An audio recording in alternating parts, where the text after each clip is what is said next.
Hello, everybody. My name is Cyber, by the way. I haven't introduced myself.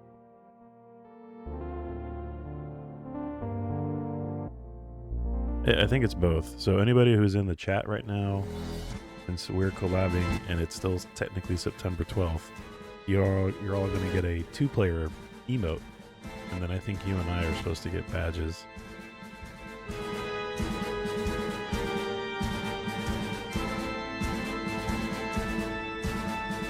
Now, they didn't say how long we had to do this, but they did say that it might take like 2 to 3 days to unlock the emote, so be on the lookout, I guess. So I all my songs for like DRB screens and starting soon and all that stuff, I swap them out every once in a while. I had the most recent song I added was a remix from Marvel vs. Capcom 2. I found someone who did a take on it that was like, what if Marvel vs. Capcom 2 was a fashion show? And so it was like this pretty cool like housey music song from MVC2, which I thought was kind of cool. I do that. I often do that. Like every time I change out a bunch of songs, I just do a stream where it's just music to see what Twitch considers copyright infringement, and then I just remove it. Whatever songs are in there that do that. Can I say something real quick? Okay. I'm gonna wait for this cutscene to finish. Yeah, go ahead. Alright, well, now I'm just gonna bust loop the whole rest of the day. Alright, well, now I'm just gonna bust loop the whole rest of the day. Sounds like a plan. Beautiful. How's Revo going? You know, it's funny. I installed that game, the beta specifically, because I was intending on playing with a bunch of people. That's why I sent the invite to you. I sent one to Yusuf. Sent one to Vector. You know, just the regular, the usual suspects, right? Yeah. And it turns out the beta doesn't allow for lobbies, like private lobbies. It's just yeah, it's just ranked. It does have a story mode. I think it has a training mode, so you can like learn like the moves and stuff. But the only thing they did that's network enabled is ranked. So you can like learn like the moves and stuff. But and I'm thinking to myself, like, if the purpose is to test, you know, I think the purpose is to test cross-platform play, which makes sense. Like, wouldn't you want people to like test that for you, right? Like, as opposed to just letting it randomly connect you to someone who may or may not be on a different console or whatever.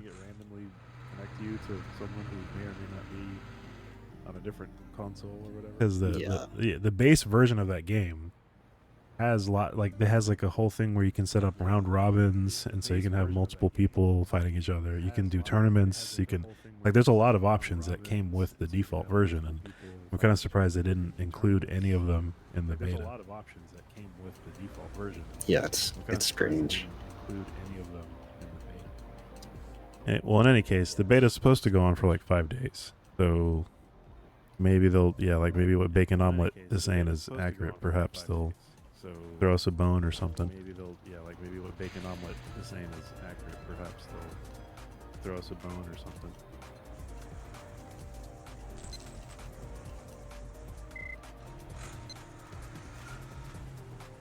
This is the worst day of the run. It rained that day. It's just awful. It's the worst day of the run. It's just awful. Did you ever? You didn't run into Japanese Santa Claus, did you?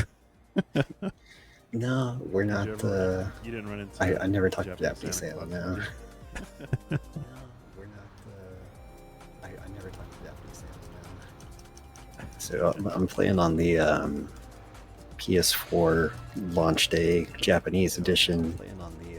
Unpatched. It's the only way to play version 1.0 on console. Yeah, because of the disc, right? Yeah. Okay. Yeah. Version 1.0 on console.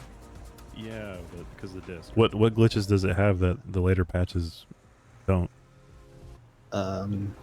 It seemed like there's a very strange glitch that you can do with anything that brings up a like chooser menu, like a yes no or like a go to sleep or whatever. And there's a YouTube video that someone has out there where they are able to skip cutscenes with it. Like they skip the first cutscene in the game with Ine, which is very cool. Which we're not able to do in any other version, as far as we know. That's a big chunk too, because she talks forever. Right. But I think in theory it could be used basically. I mean, other than like that, I just don't know where else you would use it. Okay. Yeah, speaking of version 1, do you have a PS5 by any chance? Yeah, I'm playing on PS5. So are you familiar with the Last Guardian? It's not really a glitch, but the thing that if you play the unpatched version, the game actually runs at an uncapped frame rate. Ooh. On PS5, so you can actually play it at 60 FPS. That's cool. I like that game a lot, but yeah, it was really a slog playing it on PS4. Yeah, I can imagine. It looks sick on PS5. It really does. But the thing is, like, I don't think they ever re-implemented that. Like, they got rid of it after the patch, and they never brought it back. Dang.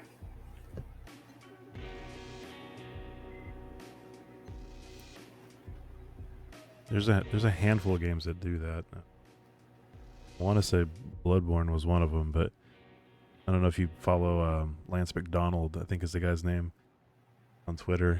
He's like crazy about that game, and has been trying to emulate it and like port it to PC so there could be like a perfect version for PC, even though, you know, for whatever reason FromSoft doesn't want to port it to PC. Yeah, I've seen that dude.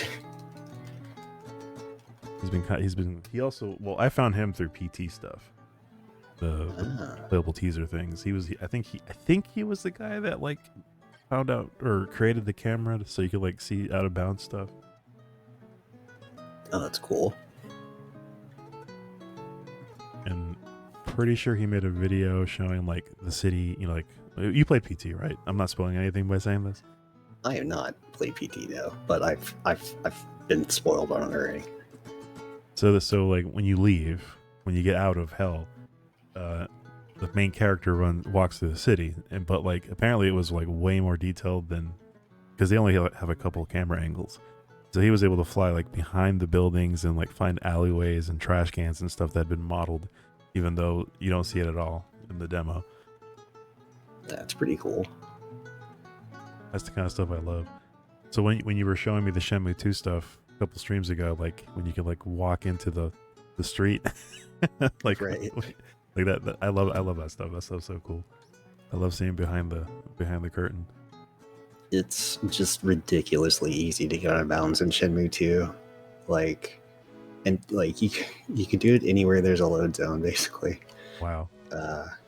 It's like, I'm sure there's all sorts of cool stuff out there.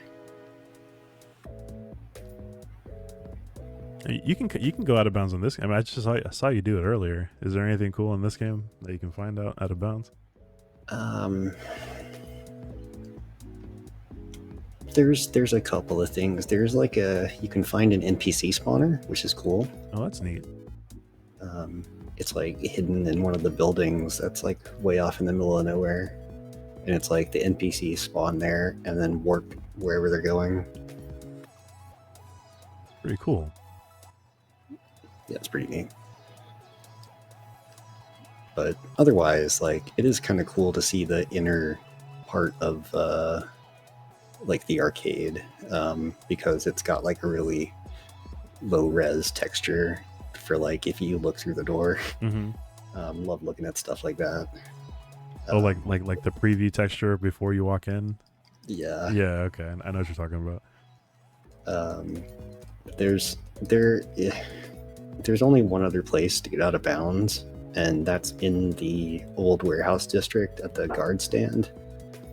And that one's kind of cool because you can exit the warehouse, you can enter the warehouse doors the wrong way, which puts you in a weird out of bounds state, where you're technically in the warehouse, but only the outer warehouse collision is loaded, and like you're on the outside of it.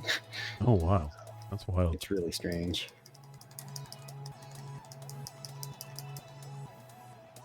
With other glitches, you can do that at any warehouse at the harbor, and yeah, it's pretty cool, but that's like PC exclusive. Yeah.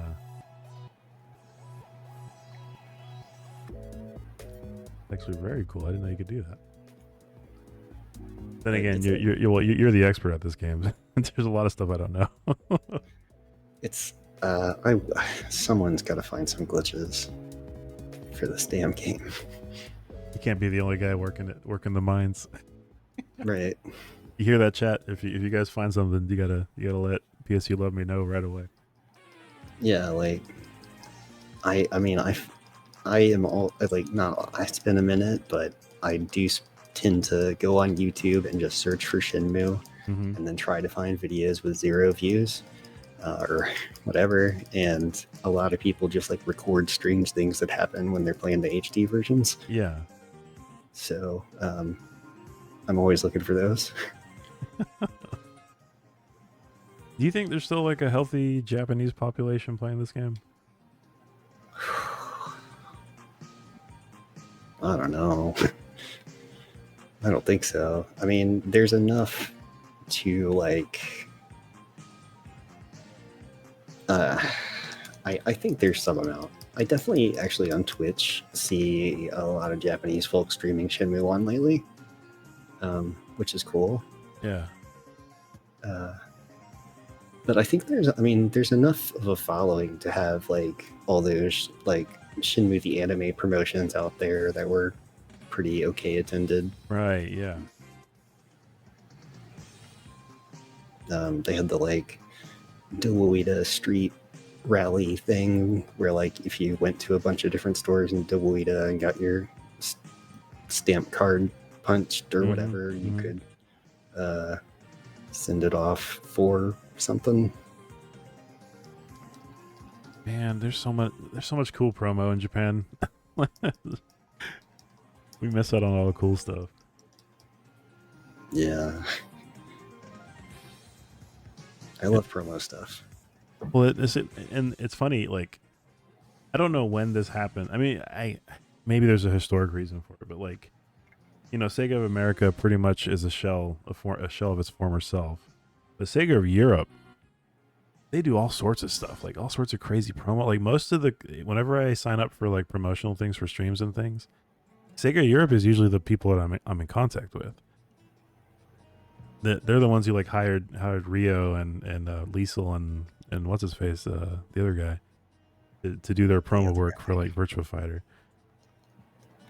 That's cool.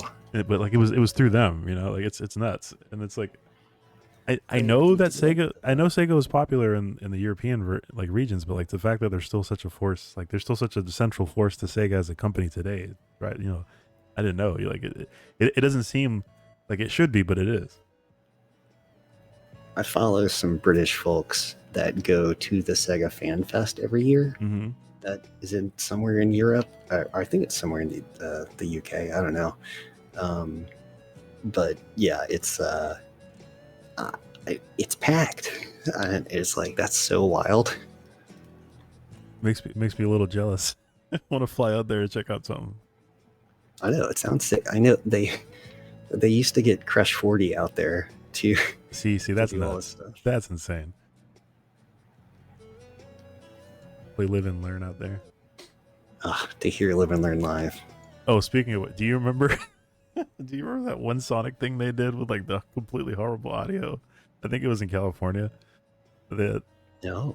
Oh my god, they got memed on so hard. Something was up with the person who was running the show, like the booth, the sound booth, and it was like poorly mic'd. Like the crowd mic was too loud, and Crush 40 wasn't really on their game, and so like all the songs that they played were like super unbalanced, and like they often were like they were missing notes and things. But there's cringe compilations online about it, and it's one of the funniest things I remember seeing during that time period. I wonder if I can find it. Hold on, let me see if I can find it. You have to see this. It's wild. Yeah, that sounds great. Didn't Crush 40 get all pissed at Sega because they didn't pay him for a song or something? What? No, I hadn't heard about that. Hold on. I'm doing research here. Crush 40 angry at not being paid. Turns out Crush 40 didn't get paid for 20 years. What in the world? There's literally no music. God, this version is so busted. This is worse than the PC 1.0. Like, definitely. Is it really? Yeah. Like, this cutscene's completely wrong. What is going on? Who is this lady? Don't know no woman, that's right.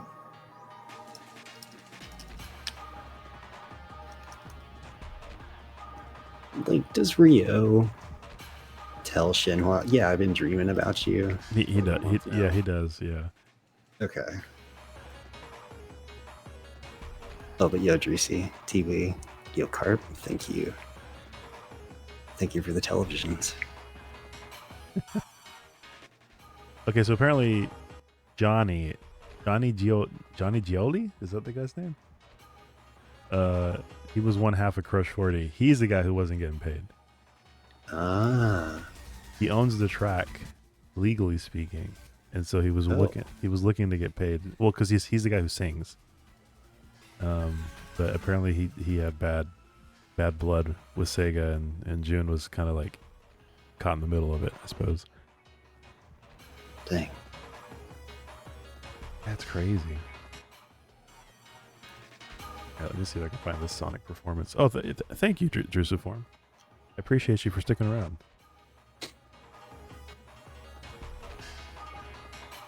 People always tell me I have a face for radio.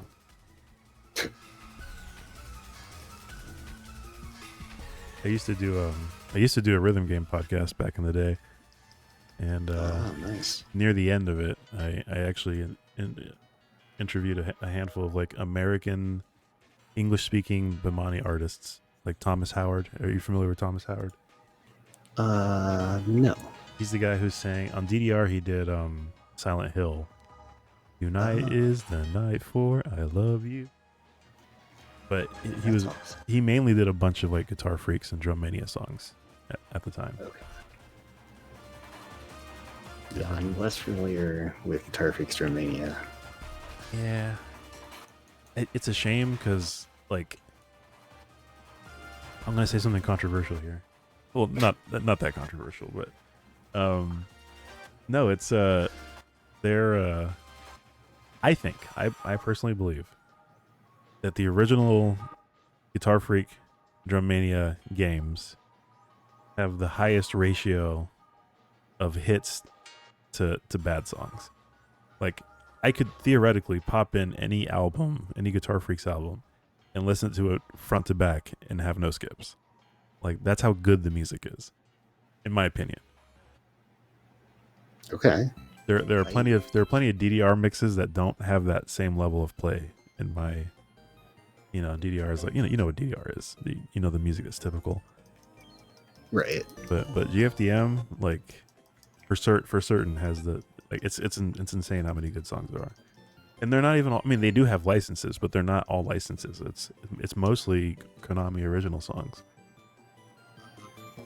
Yeah, I mean, my local arcade very, like, briefly, like, maybe like 6 months, had a Guitar Freaks machine, and I played the hell out of it, but I think they didn't have anyone that knew how to service it, and so, like, the second player guitar was busted, like, pretty quick. Yeah, that sounds about right. People always like leave the guitars hanging off the side, or they lose the sticks. Like you have to always bring your own sticks to the arcade if you're trying to play drums. And yeah, it's by far one of the more neglected games for sure. No, I mean when I go to round one, I always play some Guitar Freaks, but All right, so what is? All right, so there. Okay, so I think the thing that I'm referencing was the Sonic 25th anniversary. Stupid clips. Oh my god, this is so funny. I'll have to send this stuff to you after the stream. It's really hilarious. okay, nice.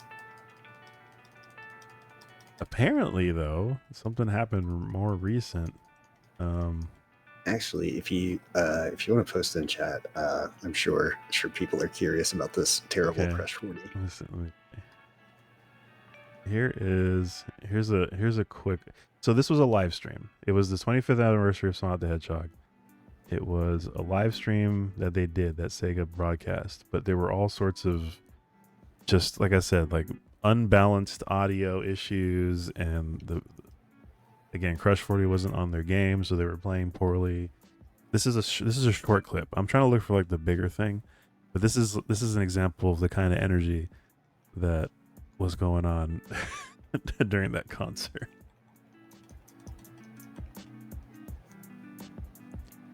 I'm reading online. Apparently, there was a Sonic Symphony show in Orlando in 2024, where some attendees reported excessive body odor. You got him. Oh my god! Yeah, did you see that Drusiform? Isn't that wild? Like, actually, yeah, that is one of the things that I hear at the like fan fest or whatever every year. Like, it smells so bad. And at the Sonic 25th thing, didn't they like have free hot dogs? So it was just a room full of nerds eating hot dogs.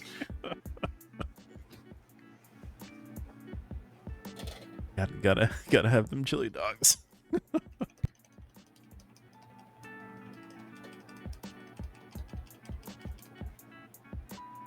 Yeah, I mean, yeah. I consider myself a Sega fan. I like Sega stuff. And of course, I played Sonic growing up. I like Sonic. Sonic games are fine. I just don't know why Sonic in particular attracts like that group of people. And when I say that group of people, you know exactly what I'm talking about. I don't have to elaborate. But it's always Sonic. Yeah, I mean, look, I like the Archie comics did a number on the populace, you know. Yeah, I think you're right, actually.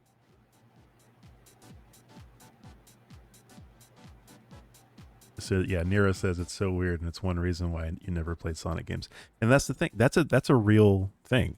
The whole like, well, I'm gonna say this. I'm not trying to be insulting, but the stench of fans kind of keeps new people away. Figuratively speaking, like not literally. Ah, Goro's here.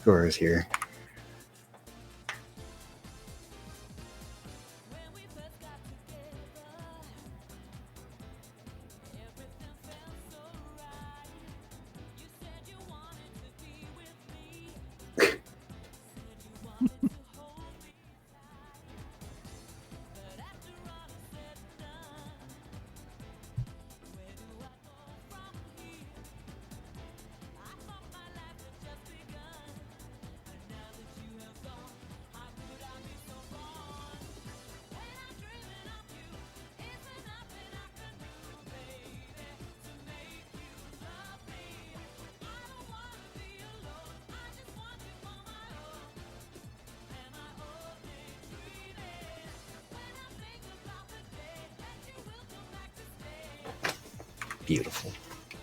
Oh yeah. You know what? Actually, oh god, I wish I could annoy Mark, but it's such a bad idea. Like, On your mark. He's definitely gonna break if I mess with him on this version. Like, you can soft lock yourself pretty easy. Really? Yeah. Yeah, that's the bad part about running earlier versions of the game.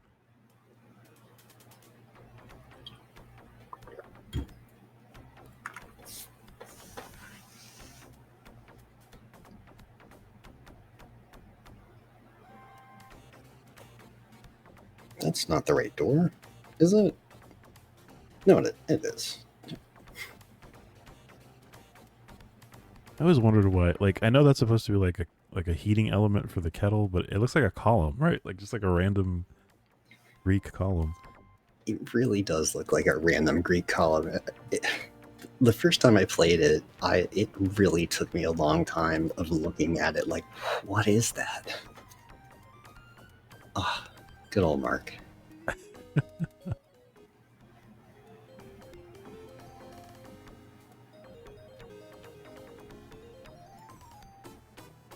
Well, now we see if I remember the order of these things. You got this committed to memory. You've done it a ton of times.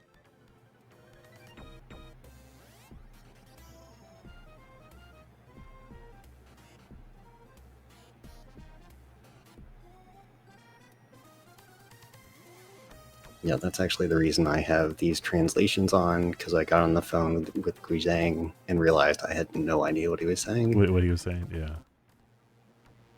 So when I did I guess it was during COVID, I did a run through of all 3 of the games. It was shortly after Shenmue 3 came out.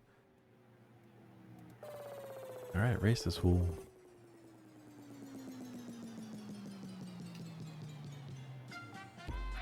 Okay.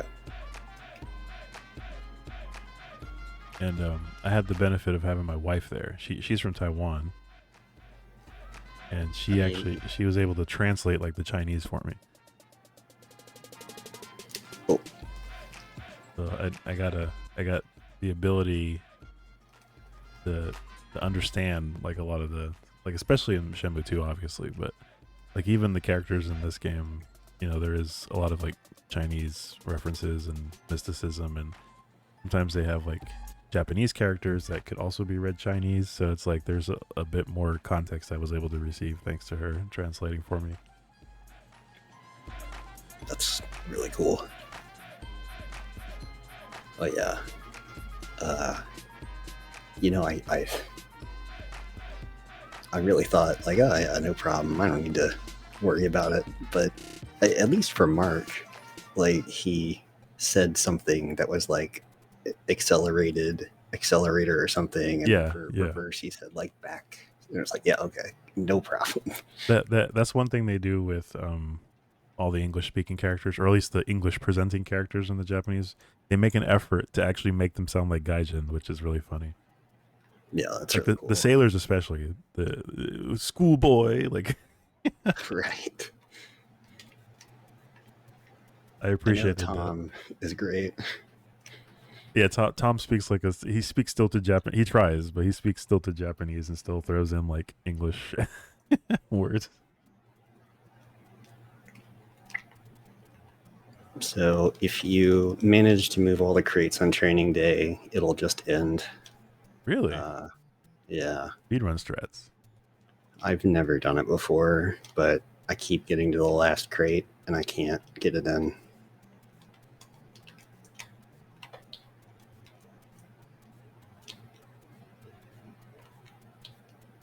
They reimagined DQ7. They didn't remake it. They reimagined it. Yeah, I tried to play that one and I didn't really enjoy it, but maybe a cute art style will. Well, I mean, reimagined, right? Yeah. That sounds pretty okay. From what I saw, they were like actually copying the original art style for the character designs and stuff.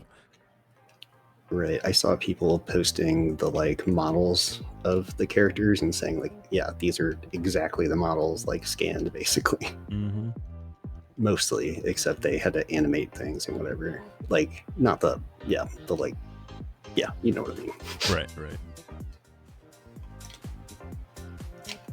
Oh, I missed Nira's comment earlier that even as a young teenager, I was like, everyone I know loves Sonic, gives me the heebie-jeebies.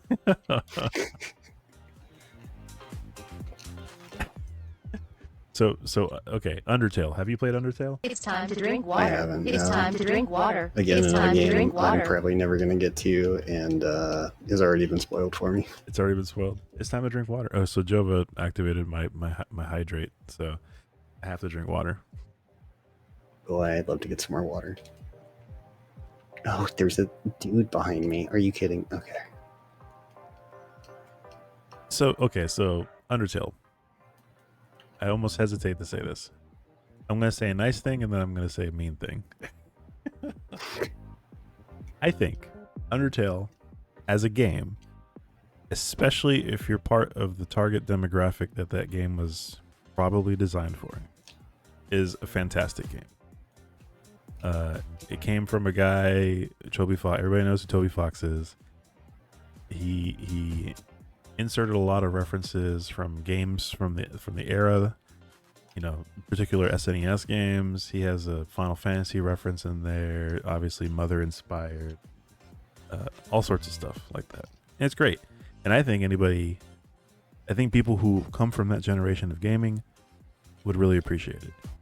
The gameplay wise, the battles and things like that, they kind of have like a shmup thing going on. It has funny dialogue. The characters are memorable. All the great stuff. But when that game became popular and the fans got their hands on it, people who know, they know the Undertale fans are some of the most. They do the most as fans. Yeah. Yes. And it's gotten to the point where people have become dissuaded from playing the game because of the effect that the fans have. Oh, you were so close. Look at that. Look at that. Yeah, I know. It's close. So it's like that. When I talk about stench, I'm not talking in a literal sense. I'm talking that the aura, the energy that these fans present kind of ruin the experience for people who would otherwise, I think, appreciate the game and actually want to try it out. I like after Deltarune Part 2, 3, whatever the hell that was, came out. Yeah. Boy, I found out who on my feed was an Undertale fan, it turns out. Because they're still posting multiple times daily about Deltarune. Yeah, it's just so like, I don't know what's the word I'm looking for. It's just heebie-jeebie. Like Nero keeps saying heebie-jeebie, and like, yeah, I mean, okay, I guess it's there's just something about it, It's like a real Crash Bandicoot fans. There's something. The real. Wait, hold on, wait. What? Explain yourself. The real Crash fans. The What's- real Crash fans. What are we talking about here? The people who pre-ordered collector's editions of Crash 4. The real fans. The real fans. Mid-60s. Oh my god. Wow.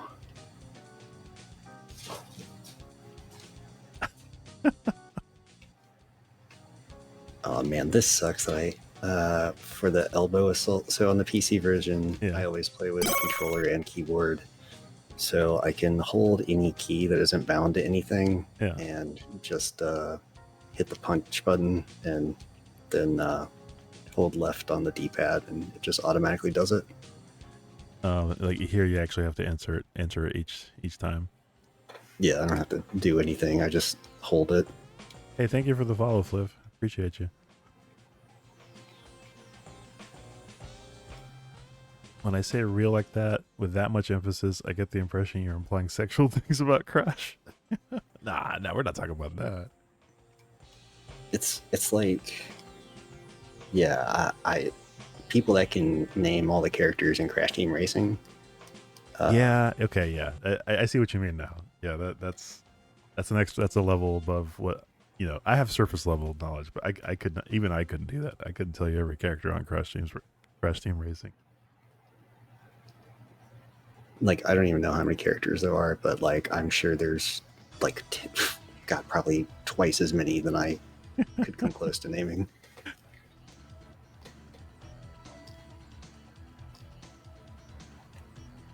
You never played any game but MGS1. You know what? That's probably fine. I mean, many people say MGS3 is the best out of all of them, but like, if you've played the first one and you liked it and never played anything else, I think you're in good. You know, that's good, right? Yeah. The first one was like pretty monumental. You know, 3D and everything else, cinematic presentation. It just feels like a insane Tom Clancy novel or something. Yeah. MGS3 is the worst up to that point. 4 is worse than 3. Peace Walker's fantastic. 5 or V is the worst. I mean, so there is a lot to be said about, like, narratively, 5 being the worst, because it's not a finished game. The game never got finished. However, in terms of like player expression, gameplay, and like stuff you can do, you know, V is no contest. Like, you got the most options out of anything in the series.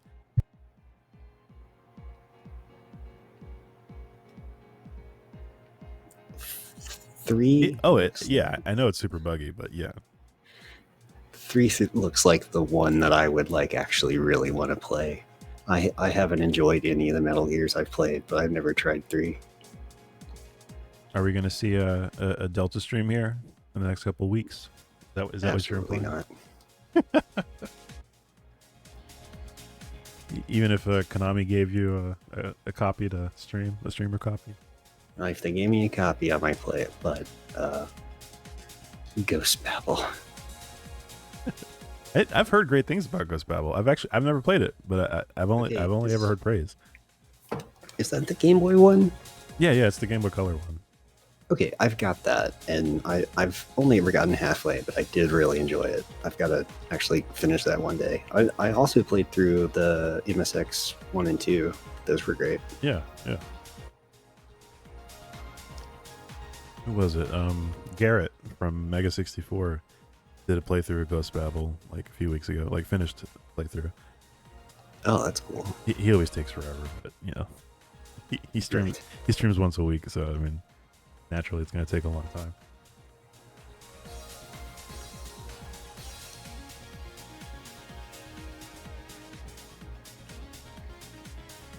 Now, Perfect Dark for the Game Boy Color. Now, that's a game. Perfect Dark? Yeah. Is it like it has a rumble pack? Is it? Oh, it has a rumble pack. Okay, all right. Kind of like the Pokemon pinball. Does it have a battery thing? Yeah, you have to put a battery in. AAA. All right, I didn't even know that was a thing. It is interesting. Rare made it, or somebody else make it? I don't remember. I'll look this up. Perfect. I know that, like, was it Perfect Dark that had like some sort of feature where they were going to try to like connect the Game Boy camera so you could like scan your face, or was that? Yeah, I'm pretty sure. Like, I don't know if it was like fully disabled in the game. I'm pretty sure people have gotten it in somehow, but yeah, that was the idea. Yeah, they were gonna let you scan your face in with the Game Boy Color or the Game Boy camera, and let your friends kill you or whatever. Yeah, you could put your face in the, but like I think it was taken out the last minute or something like that. Something like that. Okay, so Perfect Dark is it's a top-down isometric game on Game Boy Color. So what's the rumble for? Perfect Dark was developed simultaneously with the Game Boy Color version of Donkey Kong Country. It supports the Game Boy printer, the Game Link, and the transfer pack, and it has a built-in rumble. Man, I'd love to play multiplayer. And then you could also unlock cheat codes on the N64 game. So there's that. Oh, I didn't know that.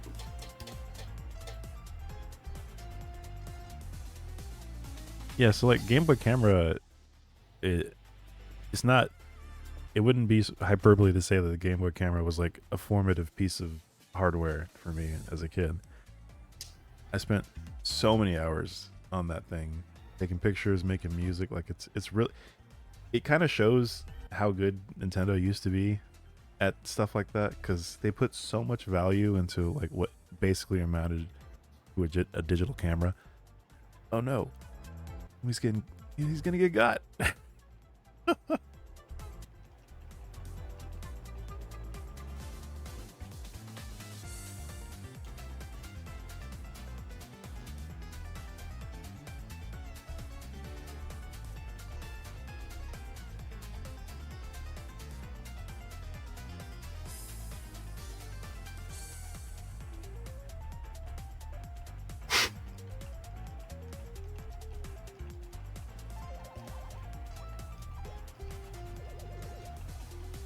Oh, shame it's not a Coke can.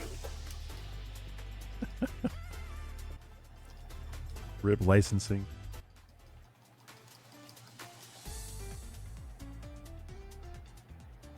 Yeah, you can only get that on Dreamcast.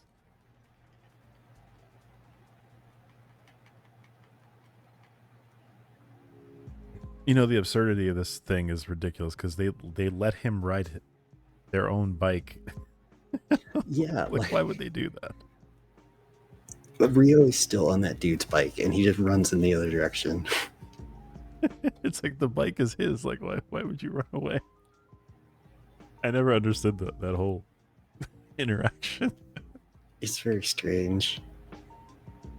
I guess they do it different in Yokosuka.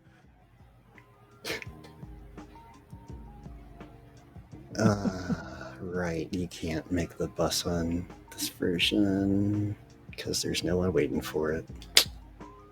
There's a guy who takes one of the NASCAR races. Oh, he takes pictures with the Game Boy camera. That's cool. That rocks. Actually, I don't have a Game Boy camera anymore. It's kind of sad. So I managed to I rented a while back. I rented some hardware. There's an online, I guess it's an initiative or something. They're called Hit Save, and they do game preservation and stuff like that. But one of the lesser known things that they do is that if you request it from them, they rent out dumping hardware, so you can dump your carts, like your own, the ones that you own, and they have different connectors for different things. So I rented I was really just looking for the Game Boy connection, but they gave me a full set of carts, and I was able to dump my save file. But also there's an application some guy made that lets you pull the pictures directly from the Game Boy camera, and it even includes ones that were recently deleted. So like things that I forgot I took photos of and deleted, I was able to pull those out too. So I have a full backup of all the camera photos I took, like as a kid. Now obviously it wasn't everything, because you know, if you owned one, you can only hold so many, so you know, you go through that. But it was kind of neat, like looking at photos from like 2000 that were still on there. I do have a Game Boy cartridge dumper, which is pretty cool. I actually have a couple different methods of doing that now. Yeah. But yeah, that's pretty cool. Getting the pictures. Yeah, it's so neat. I actually found an old Facebook friend from like at the time that I took the photo, and I just like randomly sent him a picture one day, and he started laughing. He's like, I remember exactly where that was. So we were in high school, and Bob was like, yeah, man.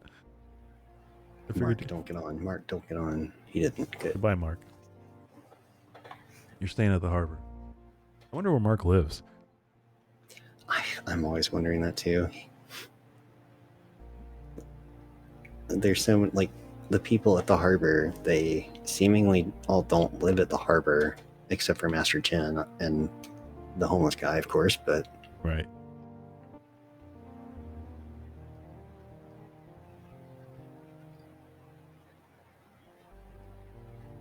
But, like, they're never walking through Delaware. I mean, you know, I guess it's fair. They get off at a different bus stop. Must live in a There's different... only one bus, apparently. Yeah, it's just the one. Live in a different borough.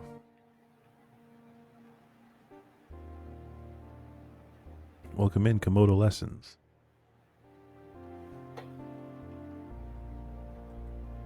Hey, Komodo. Yeah. Shenmue. Nira gave away their Game Boy. Bad move. Gave away the Game Boy. Oh, no. Never do that. Oh, thank you for the follow, Komodo. Appreciate it. Thank you. Good luck, Roby. God, I love that night out on the town with Echo emote.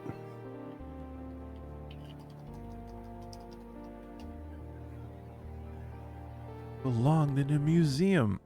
The one thing I regret doing, girlfriend at the time, I had purchased so you remember the Game Boy Advance SPs, the ones that like clamshell? Oh, yeah. So in my infinite wisdom, I bought one of those, but I bought the NES version. Oh, gross. The one that had like the outer design that looks like an NES. I let her have it. I said, okay, I'll keep my black one and you can have this one. And then we broke up like 2 months later. Oh, man. I spent so much money on that thing. I was like, dude, if I'd have known that, I just would have gave her my old one. At least I'd feel less bad about it. But I have never seen that thing for resale ever since then. Dang. Yeah, I haven't had... Oh, Mark. On your mark.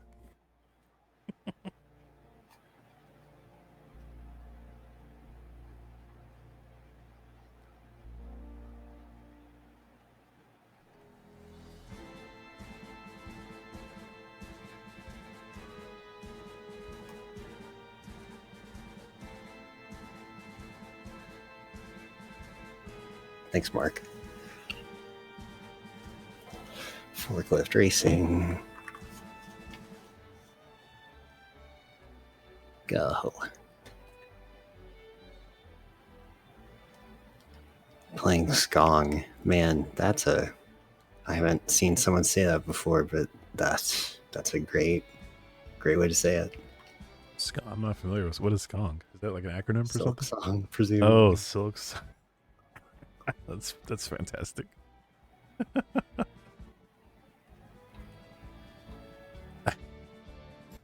That's amazing. Yeah, we throwing down on some Skong right now.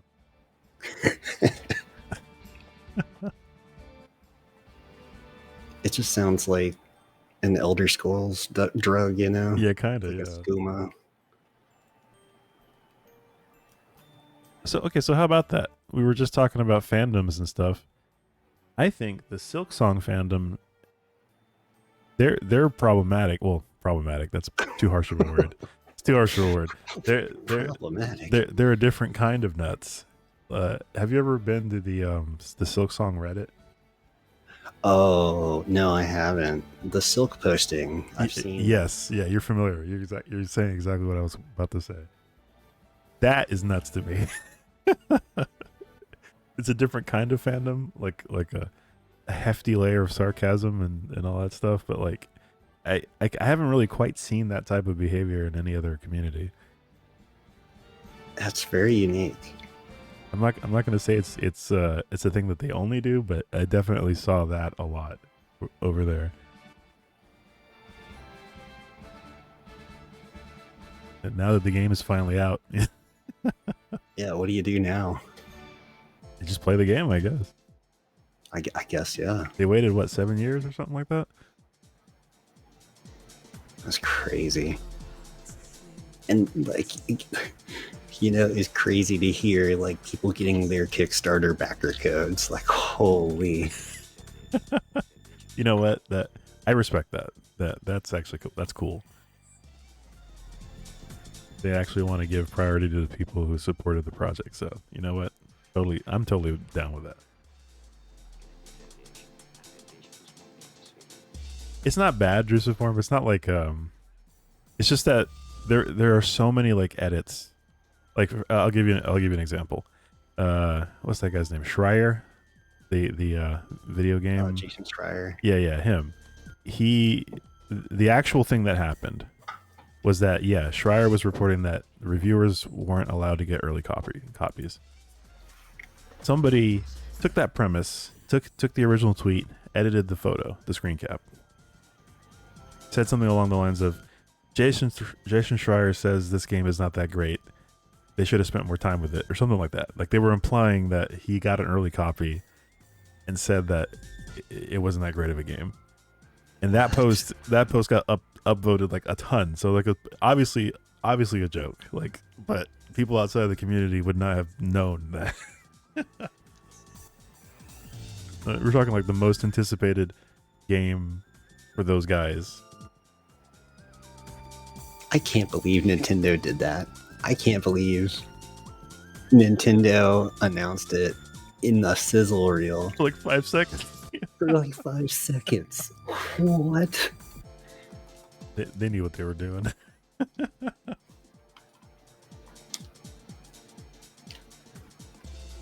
That was completely intentional. There's no way it wasn't, because it got the exact reaction that they anticipated.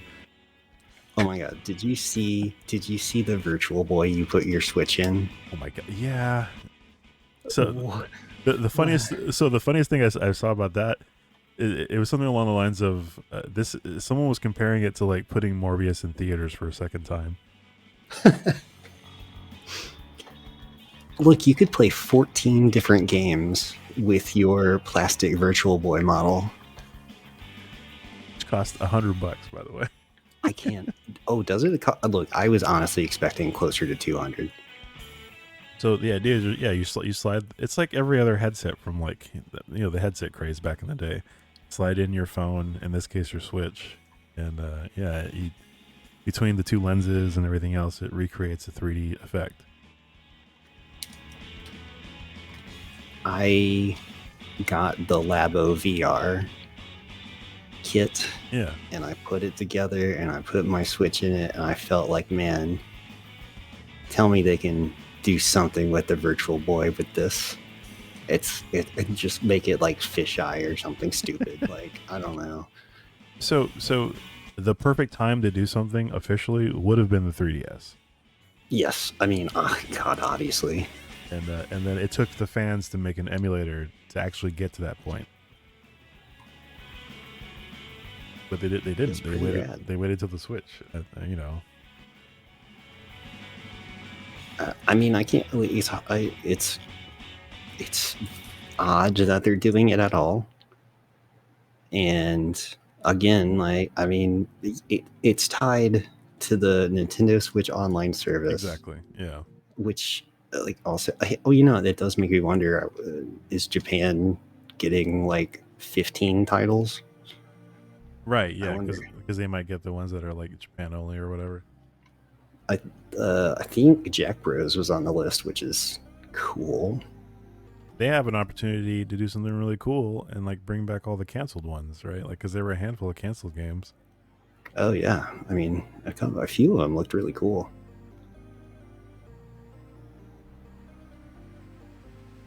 I think the best game on there, without a doubt, is the Wario game. That game was fun. Yeah, I mean, that's the one. The one Virtual Boy I would like to play.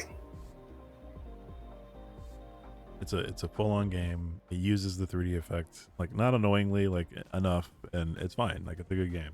Everything else, though, I could take it or leave it. I'm not spending a subscription fee to play a bunch of other stuff. That's subpar at best. Mario Clash is okay, I always thought. Yeah, I guess for a little. For the concept like that, yeah, I suppose. I mean, it's Mario Bros, but with 3D. It wraps around. Ooh. You throw the shells across. It's crazy. The future. I mean, I've never played Mario Tennis for it. That could be okay. Yeah. Tennis is all right, but I mean, if I'm gonna play something like at that graphical level, I'll just play the tennis game on Game Boy, right? Like, it's right. I'm not gonna go through eye strain. Oh, what's that? There's that. Is it like Tetris 3D or something like that? Yeah, there's a couple puzzle games. The Tetris 3D game is trash. It runs at like 12 FPS. It's really not that good. Well, I've watched someone do speed runs of it, and like, So it so much reminds me of the Picross 3D. Picross, yeah, I could see the comparison. And like even some of the models, like like Duck and whatever, it looks identical to the one in Picross 3D. Basically. Right? Yeah, I know what you mean. The issue is that the depth effect on that game it's super hard to parse, like where you're supposed to be putting stuff. Like I played it on original hardware, and I remember having a hard time just trying to grasp how I'm supposed to slot pieces in, because the depth effect wasn't that good. Makes sense. Yeah, it's just hard to play. And then you got that one Megaten, that Shin Megami game with the Jack character. That game apparently was pretty good too. I never got a chance to play that one. I forget what it's called, but that game was decent. Hey, let me see if I can look it up. Yeah, I know what you're talking about. Is that Jack Bros or not Jack Bros? Snow Bros or something? But no, it's called Jack Bros. You're right. Jack Bros. Okay. Oh right, it's Jack Frost. Right. Right. Yeah. Jaku Burosu no Mairo de Hihoi. The game is set in Halloween, where the narration explains that fairies take advantage of a special night to visit the real world. Yeah, it's got Jack Frost in it. It's got all the Jacks and a Pixie character. Because I know that's one of the like insanely expensive Virtual Boy games. Oh yeah, it is for sure. And it got an American release, so you know.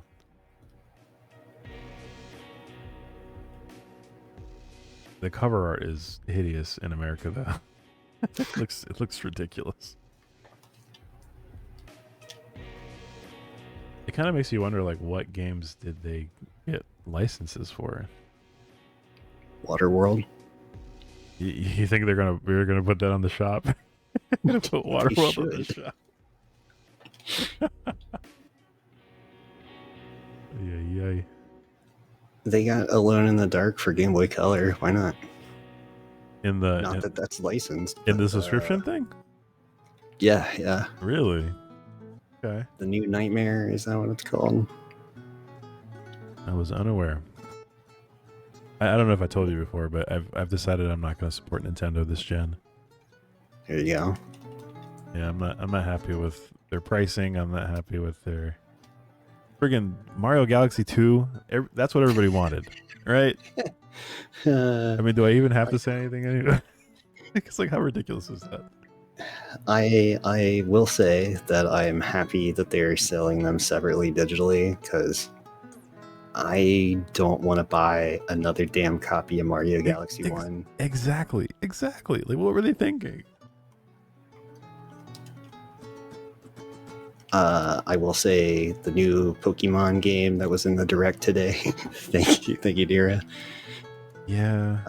That it looks like Hey You Pikachu 2, and so I'm like down. Okay, all right, that's fair. Are you talking about the Minecraft one or the other one? The other one, the one where you're a Ditto, and you like plant grass and make Pokemon happy and shit. It looks dumb, but like it looks like a game for children, but like it looks so strange. It looks like a very weird game. Okay, hold on. Pokemon Pokopia. Yeah, that's the Minecraft one. It's the Minecraft? Developed by Koei Tech. Koei? Yeah, they showed that logo at the end, and I was like, what? I missed that.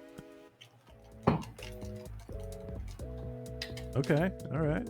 I might be down. I mean, I'm not gonna pay for it. Well, yeah, you're not gonna get it, but yeah, it's interesting. I like the idea. Oh, thank you. God, this dude's a bro. He's throwing them bows, that's for sure. He threw me out of the corner.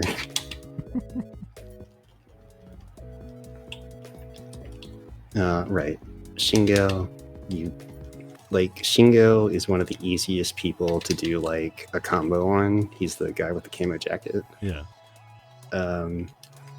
Like he is very susceptible to like the dodge, like the high dodge, stomach punch, and then like you can do like 2 or 3 combos from like 2 or 3 moves from there if you like don't do anything that knocks them down. But I'm dog shit at playing on a PlayStation 4, like PlayStation 5 controller, so I'm not doing anything cool. Just gotta play it safe. He's got you down to the okay, there you go. Easy clap.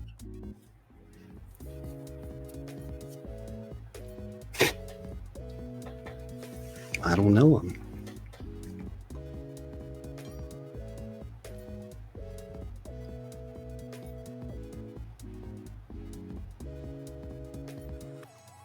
I was supposed to do this with Vector, and I couldn't. I was busy this afternoon, or rather this evening. But you're always on late, so I figured, hey, let's do this collab thing. Seems to be working fine. Is the chat enjoying it? But yeah, did you say you're going or? No. I mean, well, not right this second. I will be in a little bit. Not right away. Training, yes. Just looking at my notes, like, do I need to do anything else right now? No.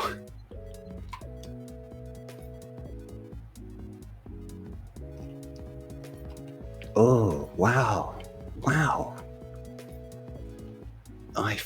Like, again, like, I've been playing the PC version for like months now. Mm-hmm.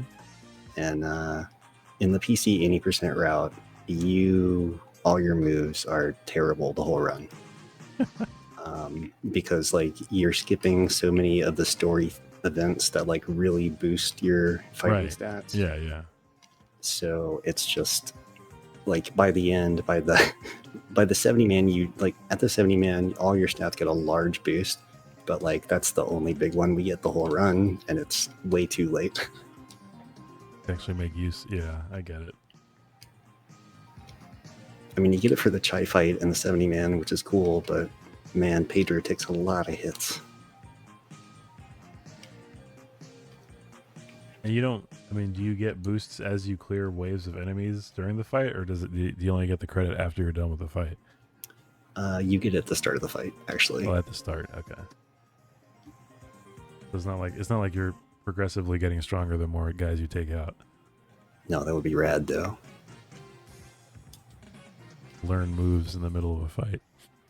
I never really understood how that worked. You know, it's funny because there's so many scrolls and stuff you can find, and you could literally spend hours training. Like, to what end, right? Like, what's the point? Right. And like your stats in Shenmue 3 or Shenmue 2 are like cut in 2/3. Yeah. So it's like, what's the point? It's like really seems like they had bigger plans for it, but yeah, well, you know. I mean, yeah, like they definitely did, but I like it. It sucks because like you can train up your moves, but you can't fight anyone.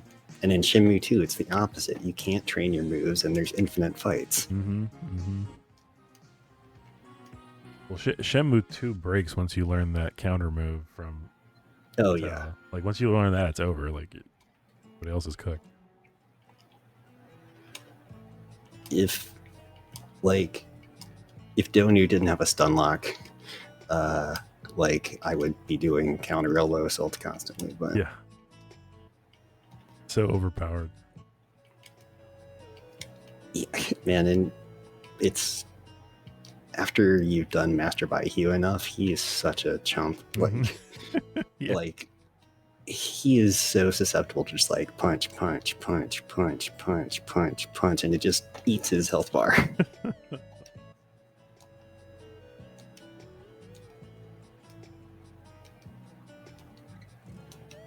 And of course, in Shenmue 3, like they completely dropped the premise that you were putting in Virtua Fighter inputs. It's just like it did its own weird whack thing, and oh man, are you planning on getting that remaster, that quote unquote remaster? Yeah, 100%. You will? Okay. I've been wanting to replay Shenmue 3, and I've just had a really tough time motivating myself to do it. But like, I think the enhanced version is going to be what I want. All right. Well, I'll be there to watch then. Yeah, because I would not mind seeing the changes they made, but I can't bring myself to play it. I did it, you know, it was fine. I don't want to be picking flowers again for 5 hours. Oh, you see, that's what I want to do. You want to pick all the flowers? I love picking the flowers, man. They like, I'm like, you see, like one of the things they're doing is like trying to alleviate the money barriers, and also getting rid of the like walking only zones. Yeah. Which is great, but I think the lowering the money gates is funny because every time I got to a money gate, I'd sold so many herbs, I was just loaded. Yeah, you were stacked, I'm sure. If you well, that's the thing, right? That's what it's there for. You catch all those plants, and you really don't have to do much after that. I mean, I think I didn't even realize there was fishing until the last day of Bayou, and I had already missed everything, and I was so sad. That's funny. Missed an entire mini game. That's wild.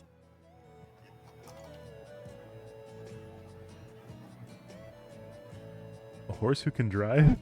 That's a fantastic name. Horse is great. It's such a good username.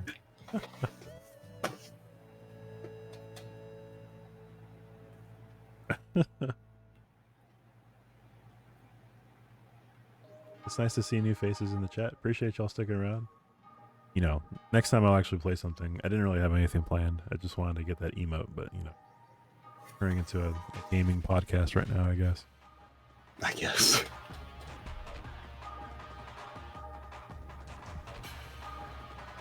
Next time I stream, I'll have a game. Don't worry. I'm excited. Did I tell you? I guess I could announce this. I'm a beta tester for the VMU Pro. Right. I got the quote-unquote final version of the hardware in hand. I've already shown a bit, but the exciting news is that people with a mode, if you own a mode, multi-optical disc emulator for your Dreamcast or for your Saturn, we bullied the developer into finally releasing an update for the mode after several years. Oh my god, no way. And it has Game ID built in, so whenever you get your VMU Pros in the future, if you ordered one, it will out of the box work with the mode. So congratulations. So I'm sure that's the only change they're making, right? Well, no. So yeah, you would think that. However, they did fix some. There were some regressions that were in there after the Saturn got updated last time.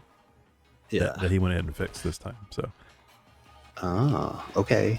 But yeah, so, the news is VMU Pro works now out of the box with a mode. So.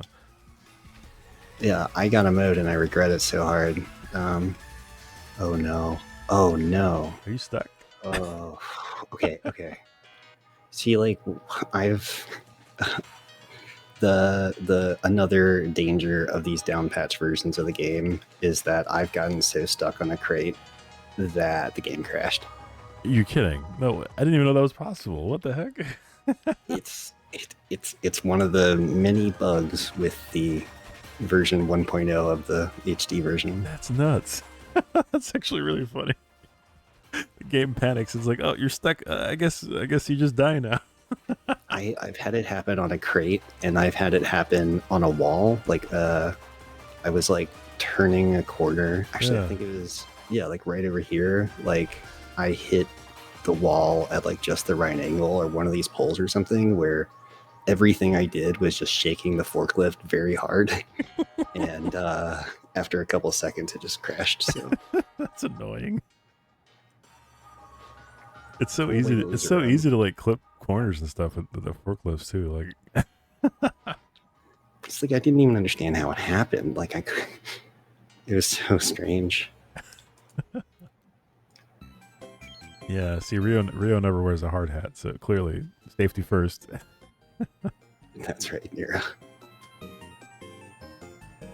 And this was the 80s. People could just get a job and ask the foreman, you know, forklift certified. What does that mean? I mean, Rio trains for like 5 seconds. Yeah, he's just like, okay, we'll go forward, go backward. Okay, you're good. Don't kill don't kill anybody. These crates. I'm leaving though.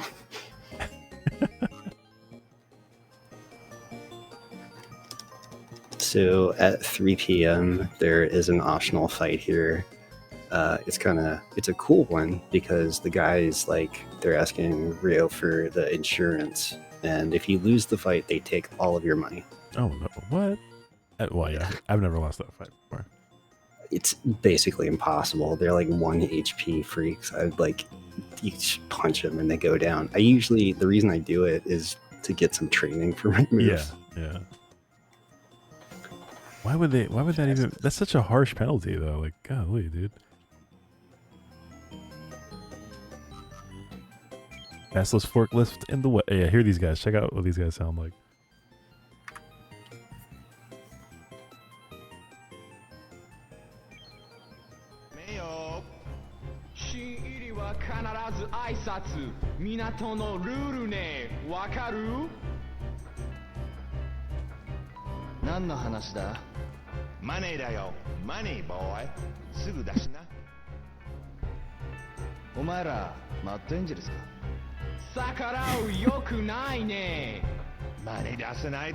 I demand compensation!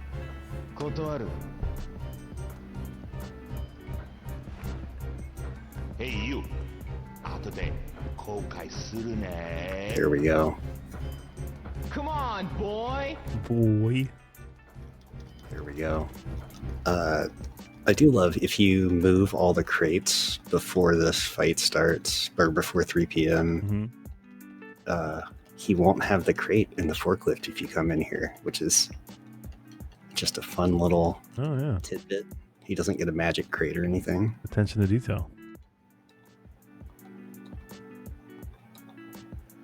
Like how little damage these dudes do. I'm sorry, what was that? They're not even trying, man. Yeah. They're just looking at him.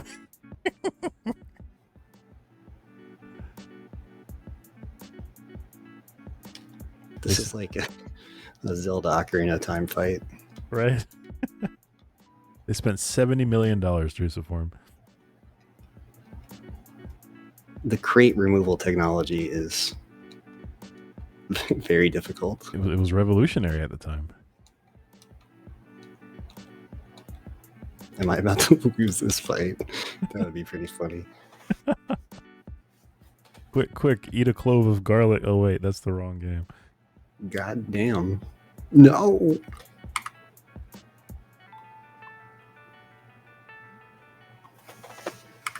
There we go, our last crate, and we're done with work. And I didn't get the second tape, so we only have the Shenmue theme song. Woohoo! There you go. And honestly, at lunch, I would have bought more tapes, but I didn't think about it. Too busy training. Did you get all the achievements on like the PS4, the Sony versions, PS4 versions? You know, it's funny. I haven't gotten all the achievements on any version. Really? 1 or 2. I just haven't cared to do it. Yeah, well, it's easy on these games. 3 is the one that's the problem because 3 is like a collectathon, but 1 and 2, catch 1,000 fish. Yeah. Like what were they thinking? Yeah, they are too easy in the HD versions of 1 and 2. Like they're too easy. Like buy all the move scrolls and like stuff you probably would be doing anyway. Touch every arcade machine. You don't have to. You can quit immediately. Well, if I'm gonna put a quarter in the play Space Harrier, I'm gonna get my money's worth. Right. Oh, yeah. Oh, okay. Actually, it's fine. So another way to crash the game is by letting it turn into nighttime while you're listening to Tom's radio. What? What? Why? What does that have to do with anything? It just can't handle the transition. Having that menu open. Oh, like you're talking about like when it plays that little cutscene when it goes from day to night. You mean? Yeah, exactly. Like it'll trigger automatically while you're listening to the radio. But yeah, it just like it starts playing the cutscene and then crashes. Or actually, sometimes it'll finish playing the cutscene and then crash. And then crash after that. Too much stuff going. I guess the PS4 just doesn't have enough memory to to buffer. I mean, it has. It also happens in 1.0 on PC, so that's great. They just didn't think about it. And I'm pretty sure on PC it actually throws some kind of UI exception. So yeah, they just missed it, and the conversion they missed it. That's probably what it was, or caused it. I mean, who knows? yeah, I mean, maybe they just didn't listen to Tom's radio. Exactly, at night. Programming is hard. Some of the stuff they did on Shenmue in this remake is honestly like, I mean, it's a shame they didn't do like a remake, but like some of the stuff they had to deal with as far as like making this port, it sounds like it sucks. Was there reports on that? I don't know if I heard anything about that. Yeah, it's like people that have looked into the internals of this game, Okay. or the remakes in particular, Yeah. have like they reuse like so many of the original game assets, like actual like scripting languages and stuff remain intact. And in the original ones, there are all these like there's a scripting language that has some associated C code. Like basically you're writing C code in the scripting language, and it's a pretty complex format. Yeah. But they reuse that. The fighting system as well. Like there's a precompiled binary that's just like a raw binary, because all of the whole fighting system was apparently written in assembly.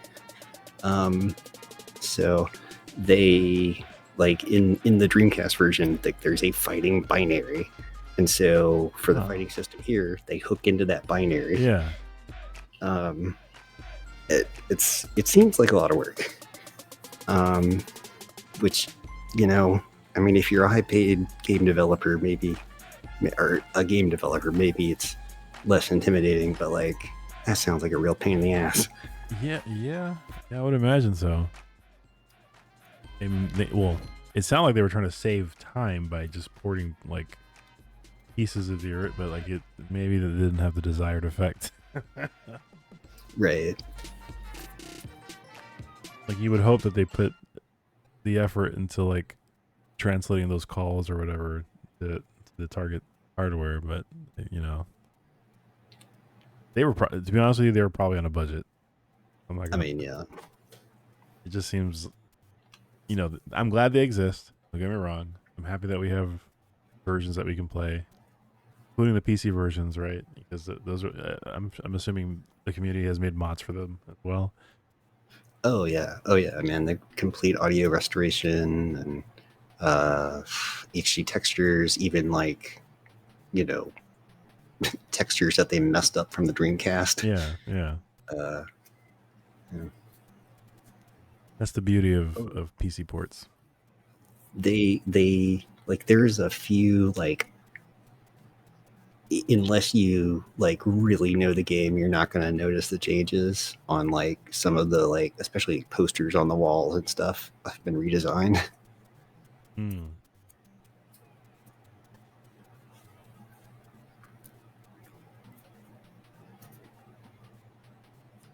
Are you familiar with the teapot demo on Dreamcast? Yes, of course. What's it called? It's I can't remember. It's like some type of, it has like an island and a teapot. Well, anyway, I think the teapot that's on the boiler is supposed to look like that same teapot. I'm convinced that it's a reference to that tech demo.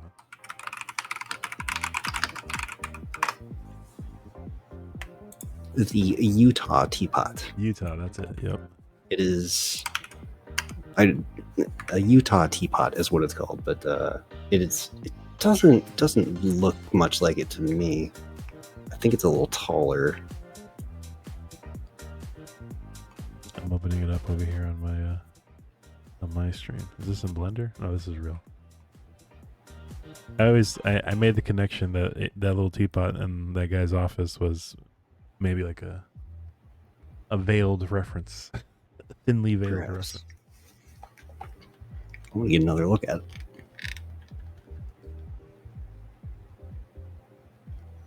Seems the kind of thing that Yu Suzuki would do, since he's kind of a programming nerd. I mean, you know, can't look you at that? Look at that beautiful teapot. And it's a bit thick on the bottom.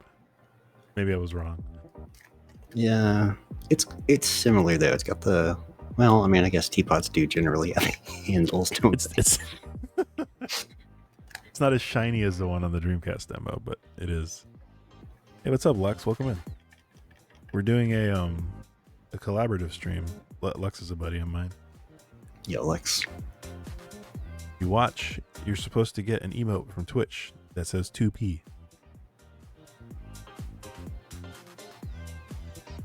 It looks something like that, except it'll be an emote.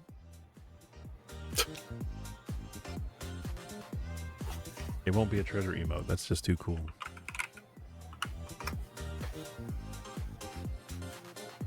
I told you the effort I went through to make that thing, right? No, but it looks very high effort. So, oh, wait, hold on. Guijon. Man's looking for a fight.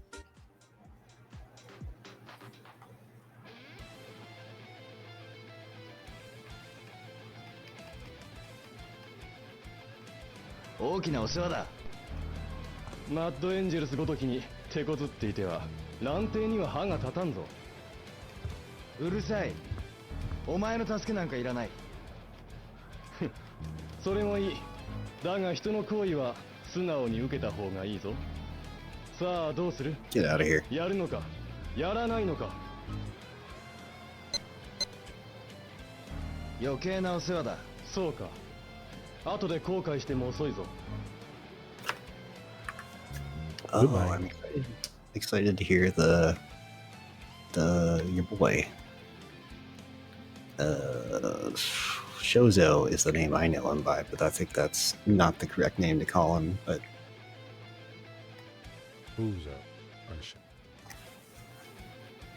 Shozo's the homeless guy, I thought. Yeah. Shozo, homeless guy. Here it is. Yeah.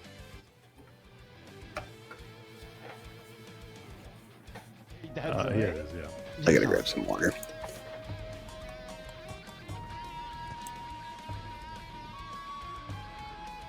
どうしたんですか、こんなところで。助けてくれた礼にいいことを教えてやろうと思ってな。まあ口で言ってもわからんじゃろ。どうじゃ、わしを一発殴ってみ。俺がじいさんを？うだうだ言わずに、はよこんか。なんじゃその月は。葉月流の月がこの程度か？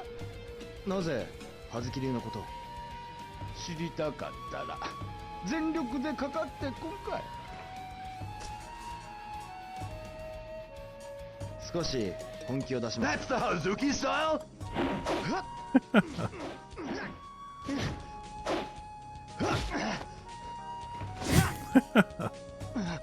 くそ、なぜ俺の月が。実践ならここで首の急所をつくがな。じいさんは一体。攻撃ばかりが武術ではあるまい。戦うことなく身を守るのもまた一つの武 I 術。 see my stream is like a good 5 or so seconds behind his. I see my stream is like a good 5 or so seconds behind どう his. じゃ、よかったら一つ指南してやるが。いえ、遠慮しておきます。そうか。まあ無理にとは言わん。縁があったらまた会おう。あ、待ってください。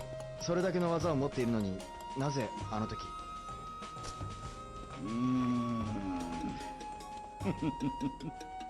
戦うばかりが脳ではあるまいって。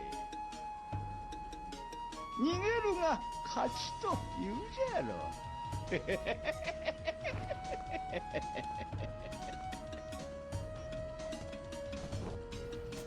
All right.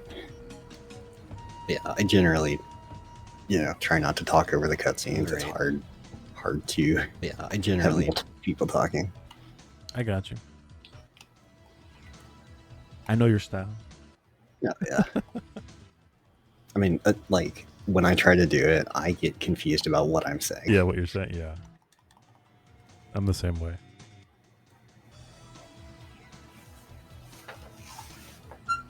We love a tomato. So yeah, that emote, I pulled the frames. Okay, so this is what I did. I got an emulator for the Sega Genesis. I played the Ronald McDonald game, the Treasure Land Adventure. Hell yeah. The first published game, or the first, I forget. I think Gunstar Heroes was technically published first, but Treasure Land Adventure was the first game that Treasure made. I think is how it goes. It's in the name. It's a one for them, one for us type of situation. Right. But it didn't matter. Makes sense getting it from Super Nintendo. Right. Yeah. Yeah. Treasure, like, famously was a bunch of ex Konami devs. They broke off to do their own stuff. So Treasure Land Adventure has an introductory couple like intro sequences. Put it on an emulator. On a I forget which emulator I use. Holy shit! We want a boombox. Did you do it? Holy crap! I'm behind a little. Oh my god! Yeah, you got it. Oh man, I want this one today. That's cool. We'll never get to use it, or see it probably. Congratulations. No, wait, we'll see it. We'll see it at night. It's gonna be great. Yeah, the worst thing that happened to me was I got a copy of Space Harrier, and I couldn't get back to my house in time to play it. Oh. I earned it here and I couldn't use it. I was so excited when I did that Segaku Shenmue run that I got Space Harrier and was able to go home and play it to kill a day.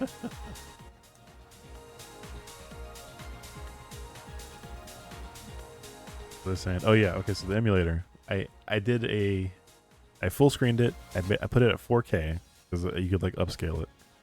And I frame by frame, I recorded a video as high quality as I could, and I frame by frame went through and took a screenshot of every frame in sequence for that particular emote, like from the emote, right?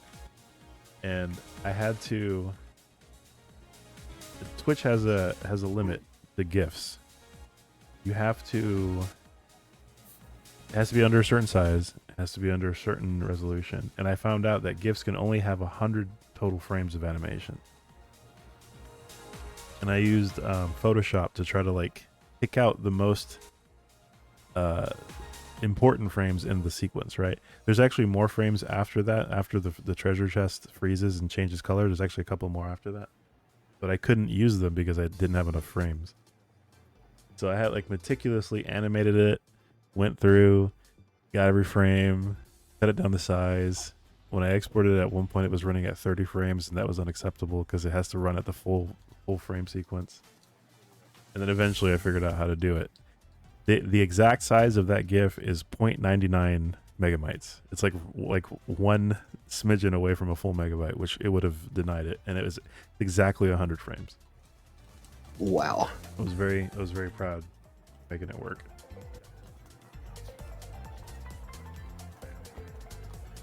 So if you have a sub to my channel, you can wear that treasure box with pride.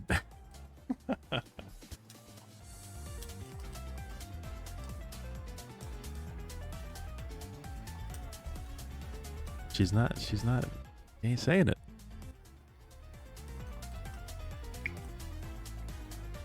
I'm sorry, I've got an errand to run. I'm sorry, I can't talk right now. Oh, cool. Oh, cool. Good. So, okay. That guy in blue that's waiting for the bus is always waiting for the 8 p.m. bus.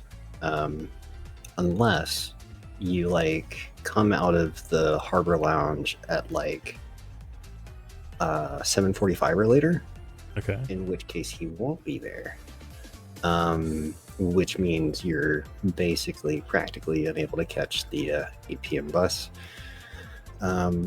She is always the second to board the bus, so delaying her throws off all the NPC schedules. Really? Yeah. Well, that's crazy. So, like, Mark will never reach the bus because he needs her to get there first. I guess he lives there now. Right. That's cool. I didn't know that.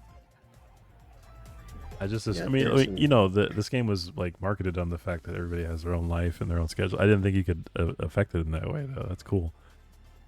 Yeah, I mean, especially for these speedruns, I sure know a lot of character schedules. I know what they do. I know where they're going.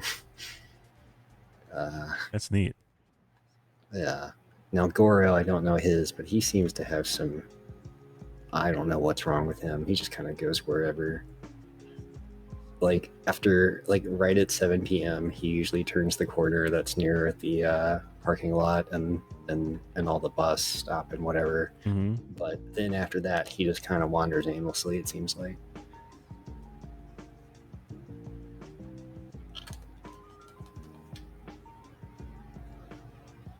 So many weird little things in this game. Yeah.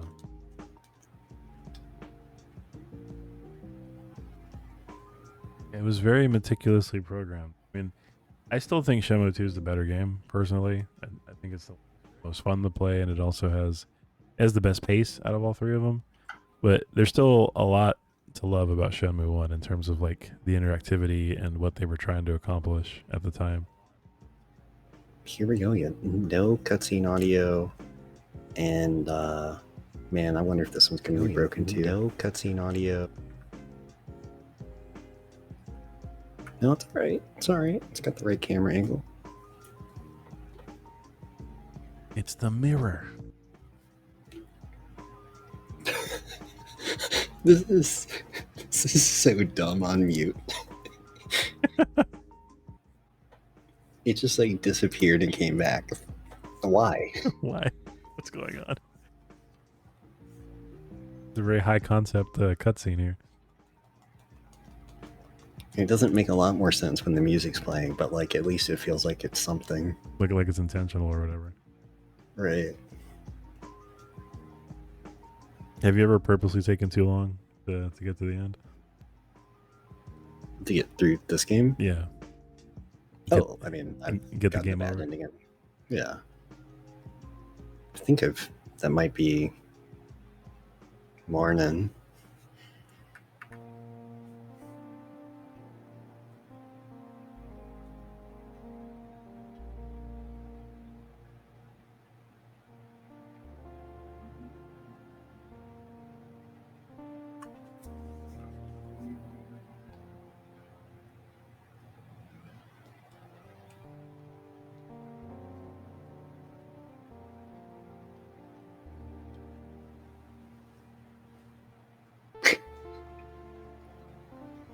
That's it.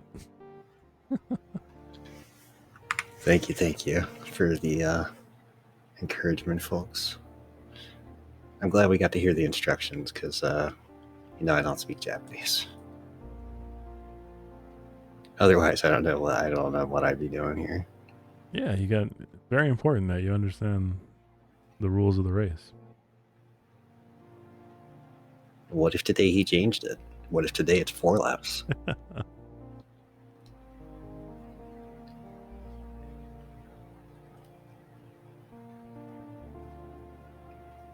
Fuck. Yeah, Mark would never. You're right, Juicy.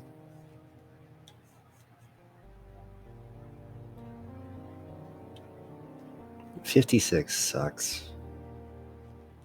Oh wait, it's 5620. That's fine. As I said, that's good. Unless you're doing something crazy that I don't know about. Nah, I mean it's like first lap. It's like a really like a good one is like a 55. Usually like a high 55. Yeah. Low 56 is okay. What's the And then what's the world on the rest records? of these, oh god, it's insane. Like it's crazy. I wish I don't know it offhand, but it's Blue Mew, who is like a Shenmue YouTube person, Mhm. documents a lot of weird stuff in the game. He has a world record, and like I mean, he said it took him months and months of trying, but he said the reason he went for it is because he wanted to kind of see if he could beat or at least recreate the fastest time from the Shenmue leaderboards when they were online. Yeah, yeah. And he did. Oh, that's tight. That's the thing. You mess up, you have to reload a save file and start from the top. Yeah. That's a pain in the butt. Yeah, it really sucks. Well, so there's like a there's this like tool for Shenmue 1 that's like they call it like the MISC mods, where it's like a suite of things you can do, like free cam and stuff like that in the PC version. 24454 is okay. But one of the things you can do is input like a scene number and an entry, and I forget what the other parameter is. Or I think it's just a scene and an entry. A scene is the disk number, area, and then entry. So you can manually input those. One of the cool thing is like with the forklift race and the motorcycle race, you can just enter those scenes whenever, and you'll just be stuck in an infinite loop. Oh, so you just like it's like a cutscene viewer or area viewer or whatever. Yeah, but it's like you can cycle through like all the entry points, and entry points are like usually the low numbers are for like when you enter an area. Yeah. But the other entry points are entries into cutscenes and stuff like that. But if your game is like in an invalid state where like you haven't started work or something, and you enter those cutscenes, or you're not at the correct story point to get on the motorcycle, the game doesn't know what to do after, and so it just repeats it. It just starts over. It's just yeah. So for practicing the motorcycle and practicing the forklift race, like that's really great. I probably wouldn't submit a run like that to the leaderboard, but it's a great practice. Okay. You were mentioning earlier like executables and stuff. Is the forklift race like its own little bit of programming too, like the fights are, or is that just built into the engine somehow? I'm pretty sure it's just in the engine somehow. Not sure about the forklift generally, but I mean, based on the fact that it's just rearranged Astas in the area, in the area and stuff, I doubt it. I would be it'd be one of the things I found like digging through the audio files in the game is like several alternate cutscenes with the guys in New Warehouse number 8 that I have never been able to reproduce. And it's like there's like a whole bunch of them. Like I guess originally you were supposed to get a ton of information from them, or just based on when you go in there, you get a lot of different weird things, which is very strange. So there are in fact unused cutscenes, as far as you know. See, I don't know if they're scripted. That's kind of one of the things I was bringing it up for. Is like I don't know if they're scripted, but digging through the entry points would be the way to find it. It's cool. I love stuff like that. Is that stuff submitted to the cutting room floor? I was about to say, if you've done the work. No, it really isn't. You might want to contribute. Yeah, it's all in English, actually, Drucy. Yeah, it's pretty cool. Yo, Hugbees, thank you so much for the sub.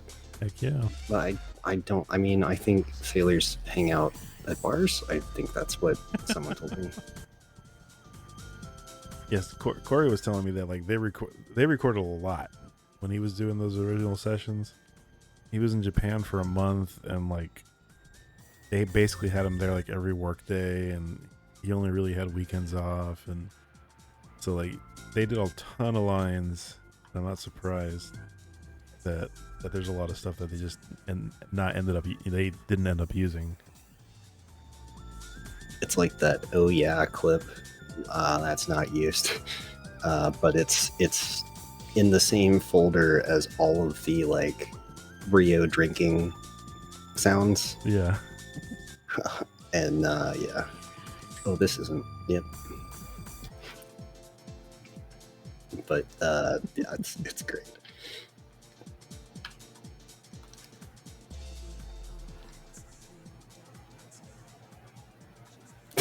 Yeah, that's it. that's the one.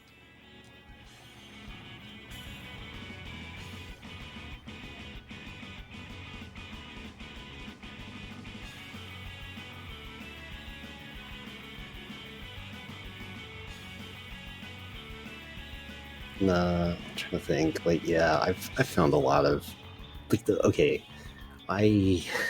I've been trying for such a long time to figure out where that. I need to ask around. I should ask around a bit more about boats. I don't know where. About boats. Yeah, I remember you played that clip. Where? I don't even know what the context would be. Like, yeah, like it sounds like it should have been like, yeah, that clip. It sounds like it should have been with like the sailors, but yeah, like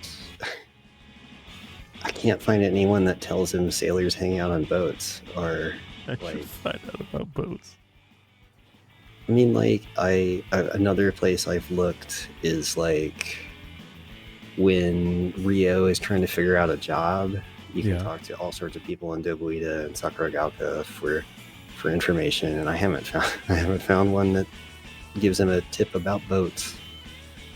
So, okay, logically speaking, it would either be looking for sailors, right, which seems reasonable, or it really does, or the ticket thing where you're trying to get onto a boat to leave, right? Because that's the only other place where a boat would come into play. That's true. But yeah, right, like, I think what Nira said is I would think that would be the most logical place to find. Yeah, that. Sailors hang out on boats. Yeah, absolutely. I mean, that's like one thing, like the kind of the reason you can stay out late. Well, I guess once you learn about bars, it's over. Yeah, one day I'm gonna find it. One day I'm gonna trigger the right conditions.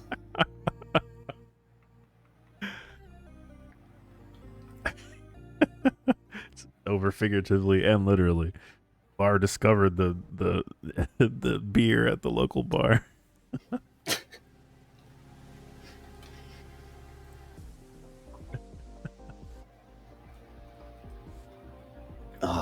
Oh man, that's way less satisfying than the English one.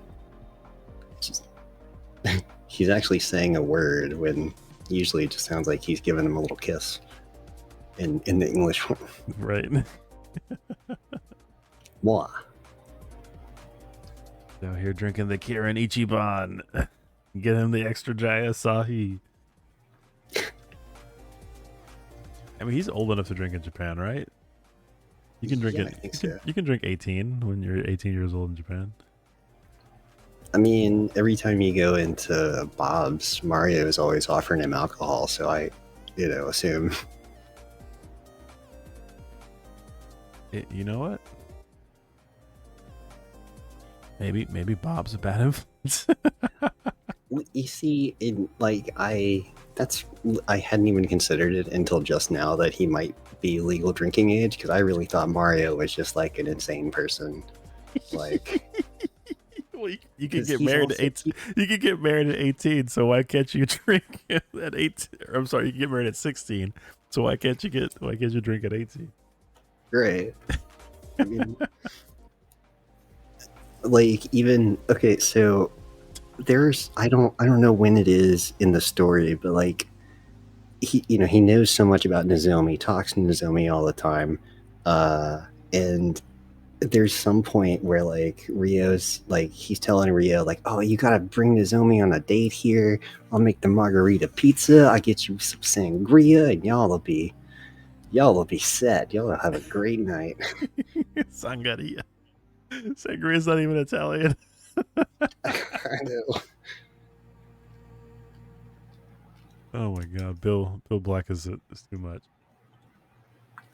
They got him to play all the token characters, man. I told you that, right? Like he's not proud of playing of Tom hot dogs. I mean, I believe that, but I'd be so proud of Mario. How about a dog? Rio, you ass. I'm trying to play darts. Thank you. He walked so far over the jukebox. Sure did. Tom Johnson, right? What kind of a name?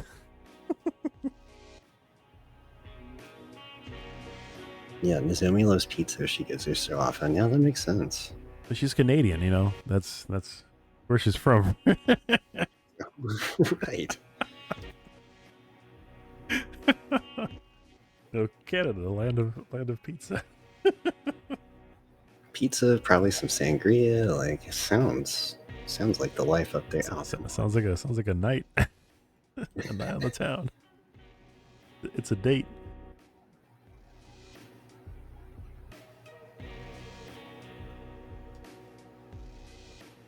Got him.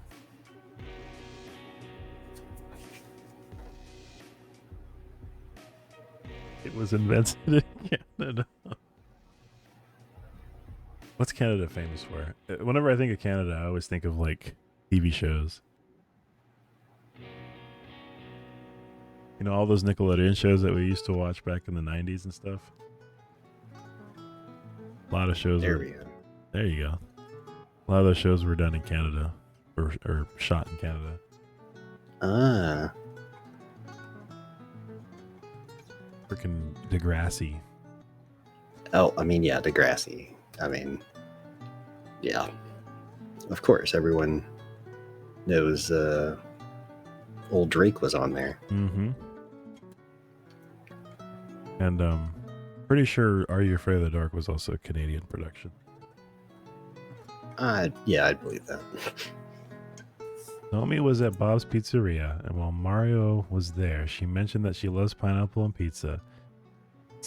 So Mario gave her to the Mad Angels, hoping she'd get concrete boots. Oh my god. Oh my god.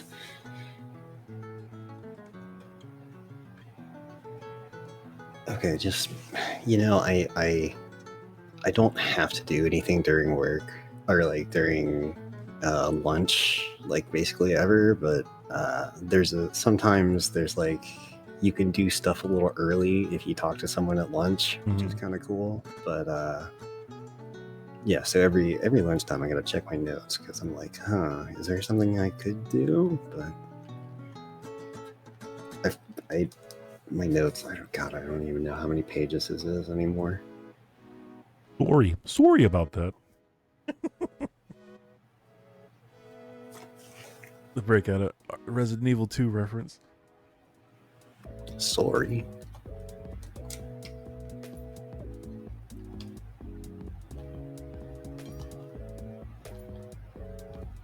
Now, do you know the guy that did Dylan's voice? Dylan's voice? Yeah. No, that I do. What's the voice actor's name? I couldn't tell you, but he's also in Seventh Cross, which is like 3 characters, 3 voices. According to, if this AI overview is correct, English voice actor for Dylan, Michael Neishtut? He did. That sounds correct. He did voice work for Shenmue 2. Let me look him up. Yeah, I haven't met him. I haven't talked to him yet. He's American. He's from America. Corey's never mentioned him. Like the big three in friggin' Shenmue or Rio. Well, Corey. Corey Liesel and I can't remember I swear to God. Eric Kelso? Eric, yeah, Jesus Christ. Why can't I remember his name?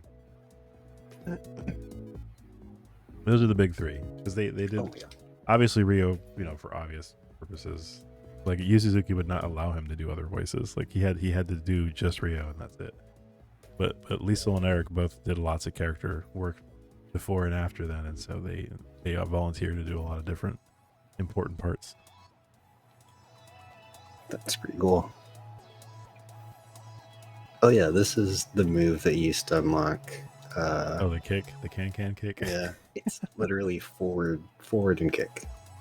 It's so stupid, and Rio does it so fast in Shenmue 2. Oh, speaking of Seventh Cross, at the end of my Dreamcast stream the other day, it was on that 999 stream. Like the back half of it, I started playing Dreamcast demos, and I was going through a list of Japanese Dreamcast demos. You played the Dorimaga? Yeah, I was gonna say I played that first volume. I'm like, wait a minute. Mm-hmm. I saw the games up there. Like every one of these games, PSYOULOVEME has played on stream before. I'm like, Seventh Cross Evolution, Sengoku Turb, I Spy, and Operation Espionage. Mhm. I forget what it's called in Japan. I think it's just I Spy or something. and I was just like, well, that explains a whole lot. I was and do you know what the funniest thing is? What? Sengoku Turb the demo has the same game ID as the final retail version because it created the VMU card on the VMU Pro that matches the final. The entire game is on the disc. That explains a lot. Seventh Cross. I was laughing so hard though because it's like what a first disc to release, like those three games. Well, okay. Hold on. I have I forget what Zero is. Because Zero was the weird one. I think maybe that was just the first one, Dorimaga. Maybe that's the same one, but yeah, man, I'm really curious, like, because those are all games published and developed by NEC as part of their Atypical Alchemist Associates thing, which is like kind of an indie publishing, thing that, indie publishing and developing, because like they, hired people and let people just make games from inside the company. Right. But like, it's just like with all the drama with NEC and the Dreamcast hardware, I'm like, did they get some kind of publishing deal where they could like just throw crap on the Dreamcast? I mean, they only made a few other games, but not many. It feels that way for sure. Because those were all like launch window Dreamcast games. I'm pretty sure I Spy got delayed, but Sengoku Turb was like December, like a month after it came out, which gave them time to actually run the demo before it came out. I'm looking at this. This must be an incomplete list. There's a game called Air, which seems like a visual novel game. Black Matrix. Yeah. Black Matrix is one that sounds interesting because it has a bunch of like interesting developers on it. Yeah. Thing about Black Matrix though, I'm pretty sure it was on Saturn first, and then they made a version for Dreamcast or something like that. Because I remember seeing it on a different console. Yeah, I'm pretty sure that's the case. I'm pretty sure it's like an expanded version. Yeah. And there's Canon, another visual novel type thing. Legend. Seventh Cross, of course.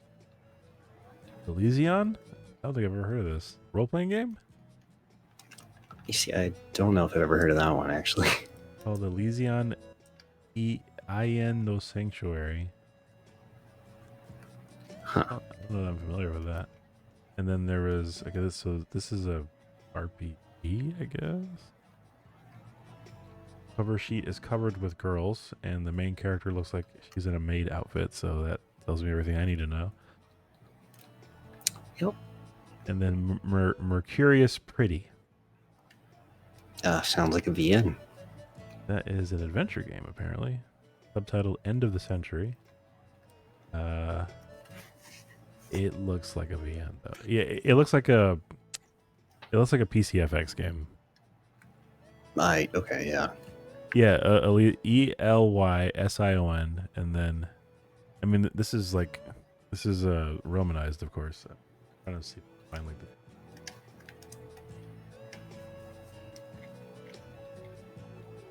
Oh, it's got little squiggly lines. Look at that. Oh, the cool lines. And That's how you know a game is cool. oh, apparently it got ported to PS2. Oh, there you go. Wow.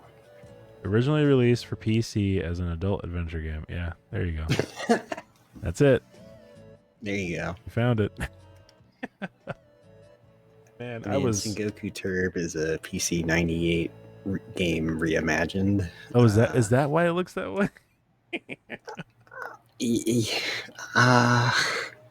Well, I mean, it's also like one of the original Tamagotchi product designers, or product packaging designers too, with a super distinctive art style.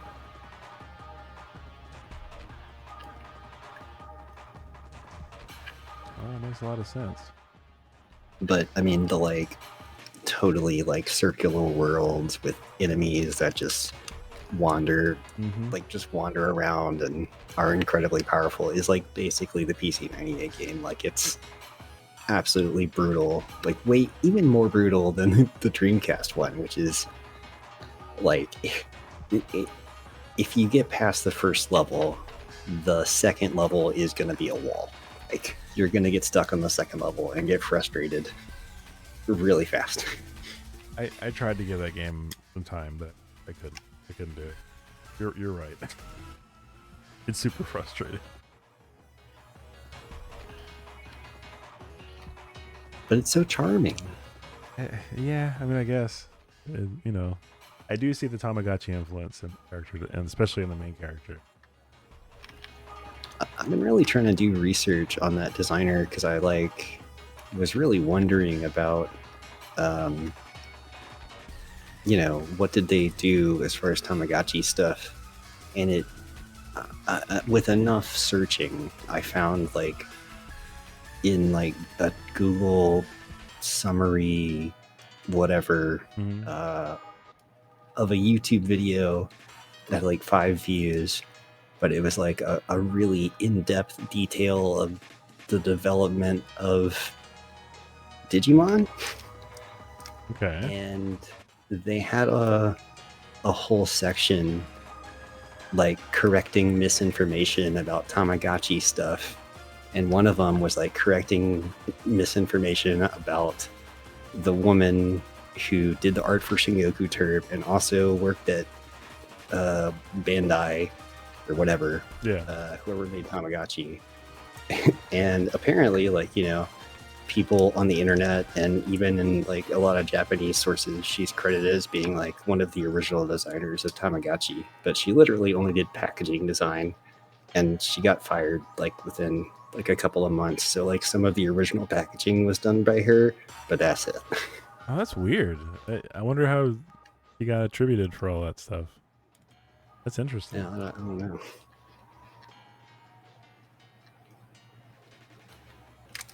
Now I'm curious. I love weird stuff like that. Weird, tangential, information about people.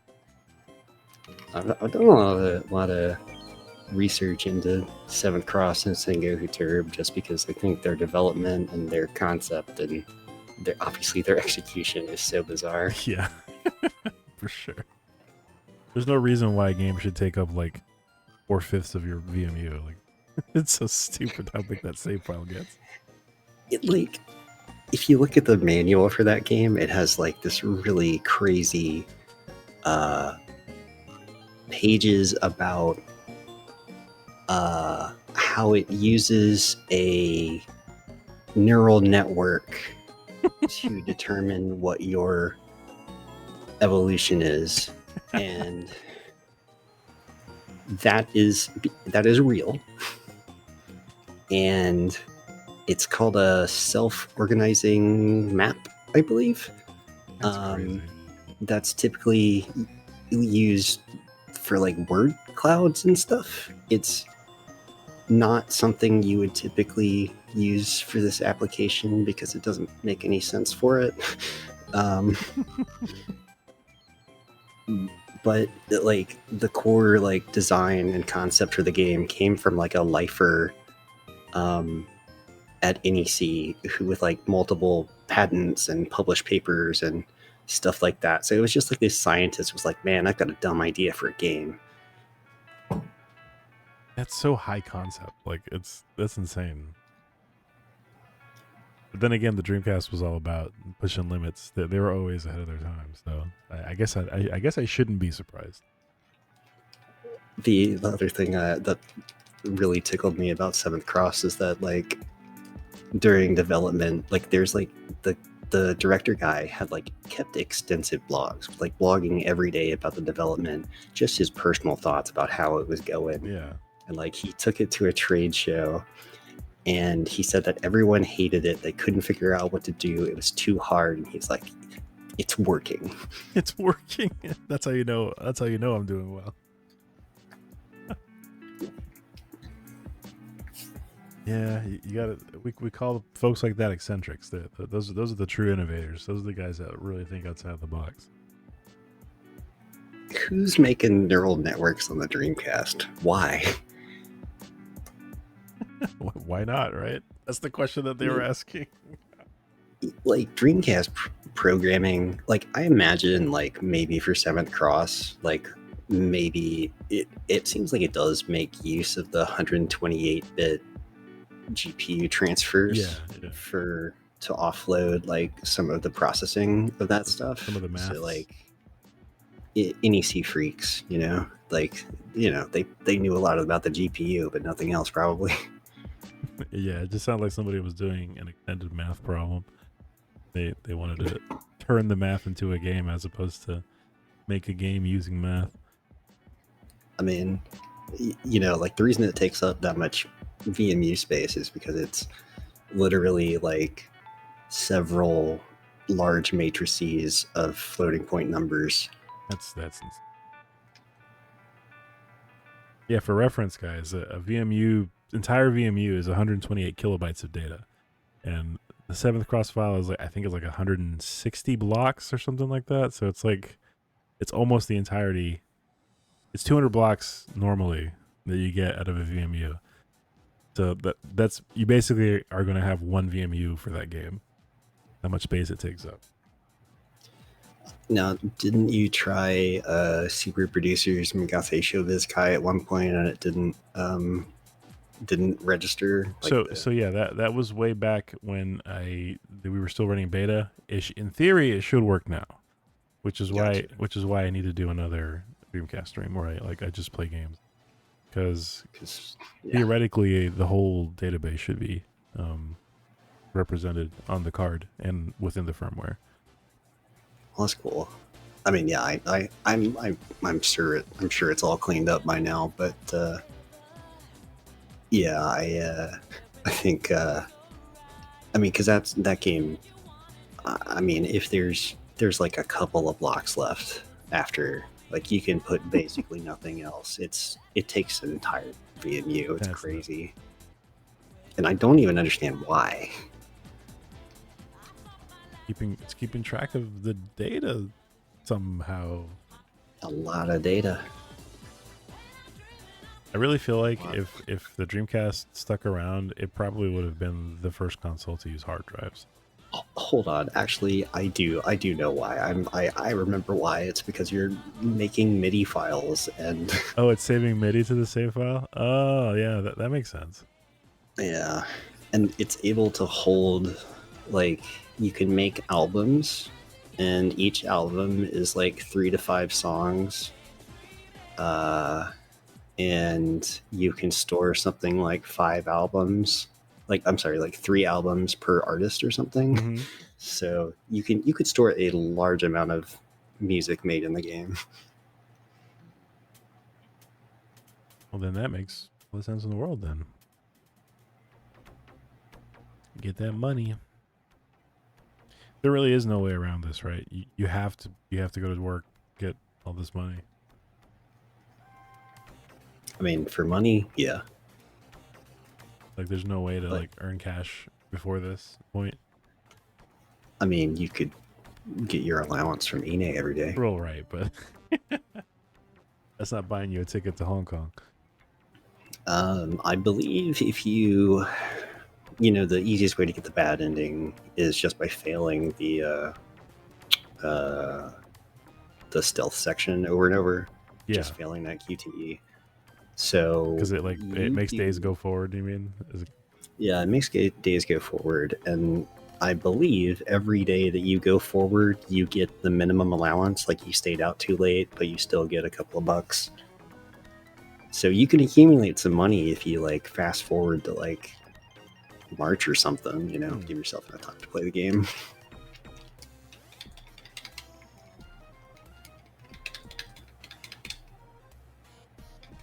Just gonna elbow these freaks. This is a crappy fight, but like, I'm not even afraid because their moves are so leveled up. Bop them. Can we? Oh, nice. Oh, another thing, like, there's a bunch of, like, I don't think all, well, actually, in this fight, I think all 3 of these guys are wearing the same shirt, but they've altered a lot of the Mad Angels costumes. For what reason? Yeah. I have to assume they were too close to like actual design, like actual clothes, like copyright infringement. I mean, there's some of them that are like, that's definitely that, you know. Great looks though. But like, they've even in this version, they've changed some ones that were like, why did you change that, like, you know, the symbol on the back of that dude's gi, you know? Yeah.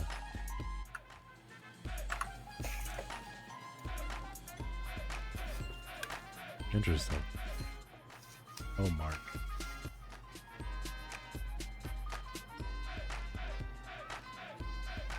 Here comes the sad story. Here comes the sad story. 亮と同じ年頃だ。だが、今はもう Mad Angels の手で海の底かもしれない。マークの弟はマッドエンジェルスに。ああ、重要な情報を漏らすというミスを犯したらしい。それで奴らに。多分。だが俺が調べた限り消されたのは一人だけだ。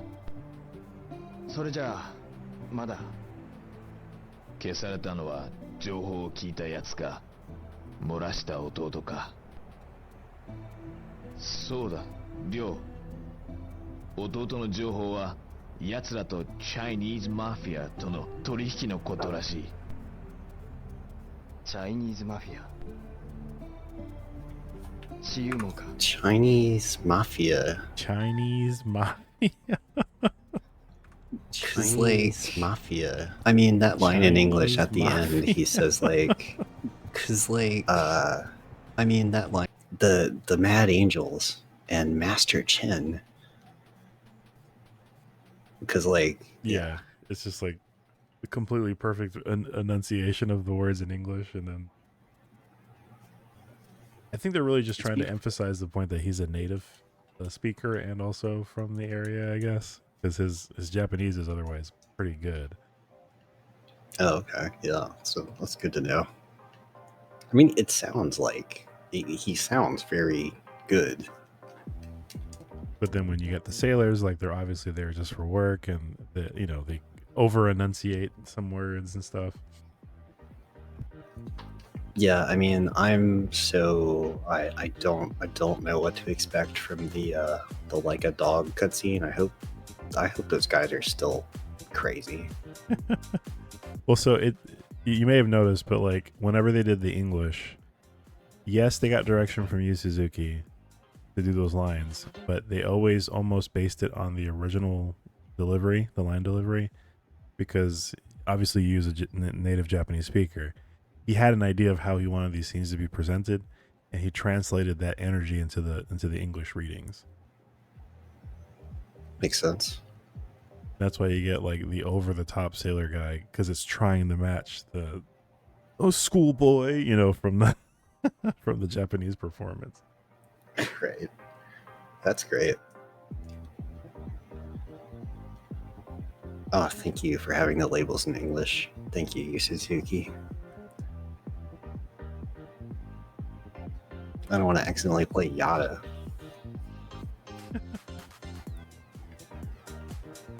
One song, 100 yen. I think I'll try it. All right. Well, hey, I've been with you for about 2.5 hours. I think we did a good thing here. Yeah, thanks for keeping me company. I mean, you got me through the worst days of the run. So At any time I can help, just let me know. yeah. Thanks for hanging out, Cyber. So yeah, just a reminder, anybody who's here, Twitch says you guys are gonna get some emotes. So I guess pay attention to your global emotes here. In 2 to 3 days, you should see the 2P one. So just you see this, know you got it here. Yeah, of course. Cheers to form. Thanks for hanging out. Thanks, you guys. I'll stick around for a little bit, but I got to get ready for bed. So yeah, I mean, honestly, after tomorrow is break day, so okay. I'm gonna take a break. Fantastic. Yeah, this was fun. We should try to do this again. Maybe actually play a co-op game as opposed to actually just doing this. Oh, that'd be fun. Yeah. Yeah, man. I mean, I appreciate it. it. A lot of stuff. Yeah, do a lot of stuff over Parsec. We could true. definitely Yeah, hook that up yeah, we could. Anyway, yeah. Parsec works, and I don't know if you have Oh, what's that? I don't know if you installed Fightcade. Fightcade has fighting games on it, but it also has other games too. Yeah. There's a lot of games on Fightcade that seem pretty good, but I've never actually played with anyone. I was for kicks and giggles, I was playing Virtua Fighter 2, like the Genesis version on Fightcade against a friend. It was surprisingly fun. I actually had a good time. Money Puzzle Exchanger is on Fightcade. Wow. Money Puzzle Exchange. Why does that sound? I'm gonna look it up real quick. I know, like, Panel de Pond is on there. Oh yeah, A lot of people play that. I know this game. I used to call this game bootleg magic drop. I don't know if it's the same dev though, weird. is it? Who made this game? It's a Neo Geo game. Who's the developer though? Face? Face. Yeah, this game definitely had like heavy magical drop vibes. I like magical drop actually. I'm really good at Mag Drop 3, but I don't think I've ever played this game. Yeah, so there you go. That'll be the game that we play next time. That sounds great. All right, guys. Good night. Take care. Thanks again, and I'll see you later. Night, David.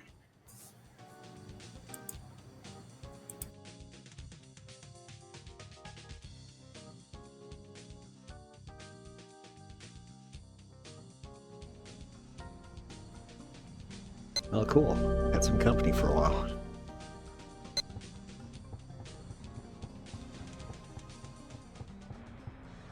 All right, everybody. I am going to end it on my end. So let's actually I should probably just like remove that window capture. Thanks for hanging out, guys. That was fun. Something different, you know. I was supposed to do this with Vec, but it didn't work out, unfortunately. But I still owe him a stream, so there's no reason why we couldn't do it again in the future. But anyway, I'm going to bed, so I'll be a little bit better prepared next time. You know what I mean? Better prepared.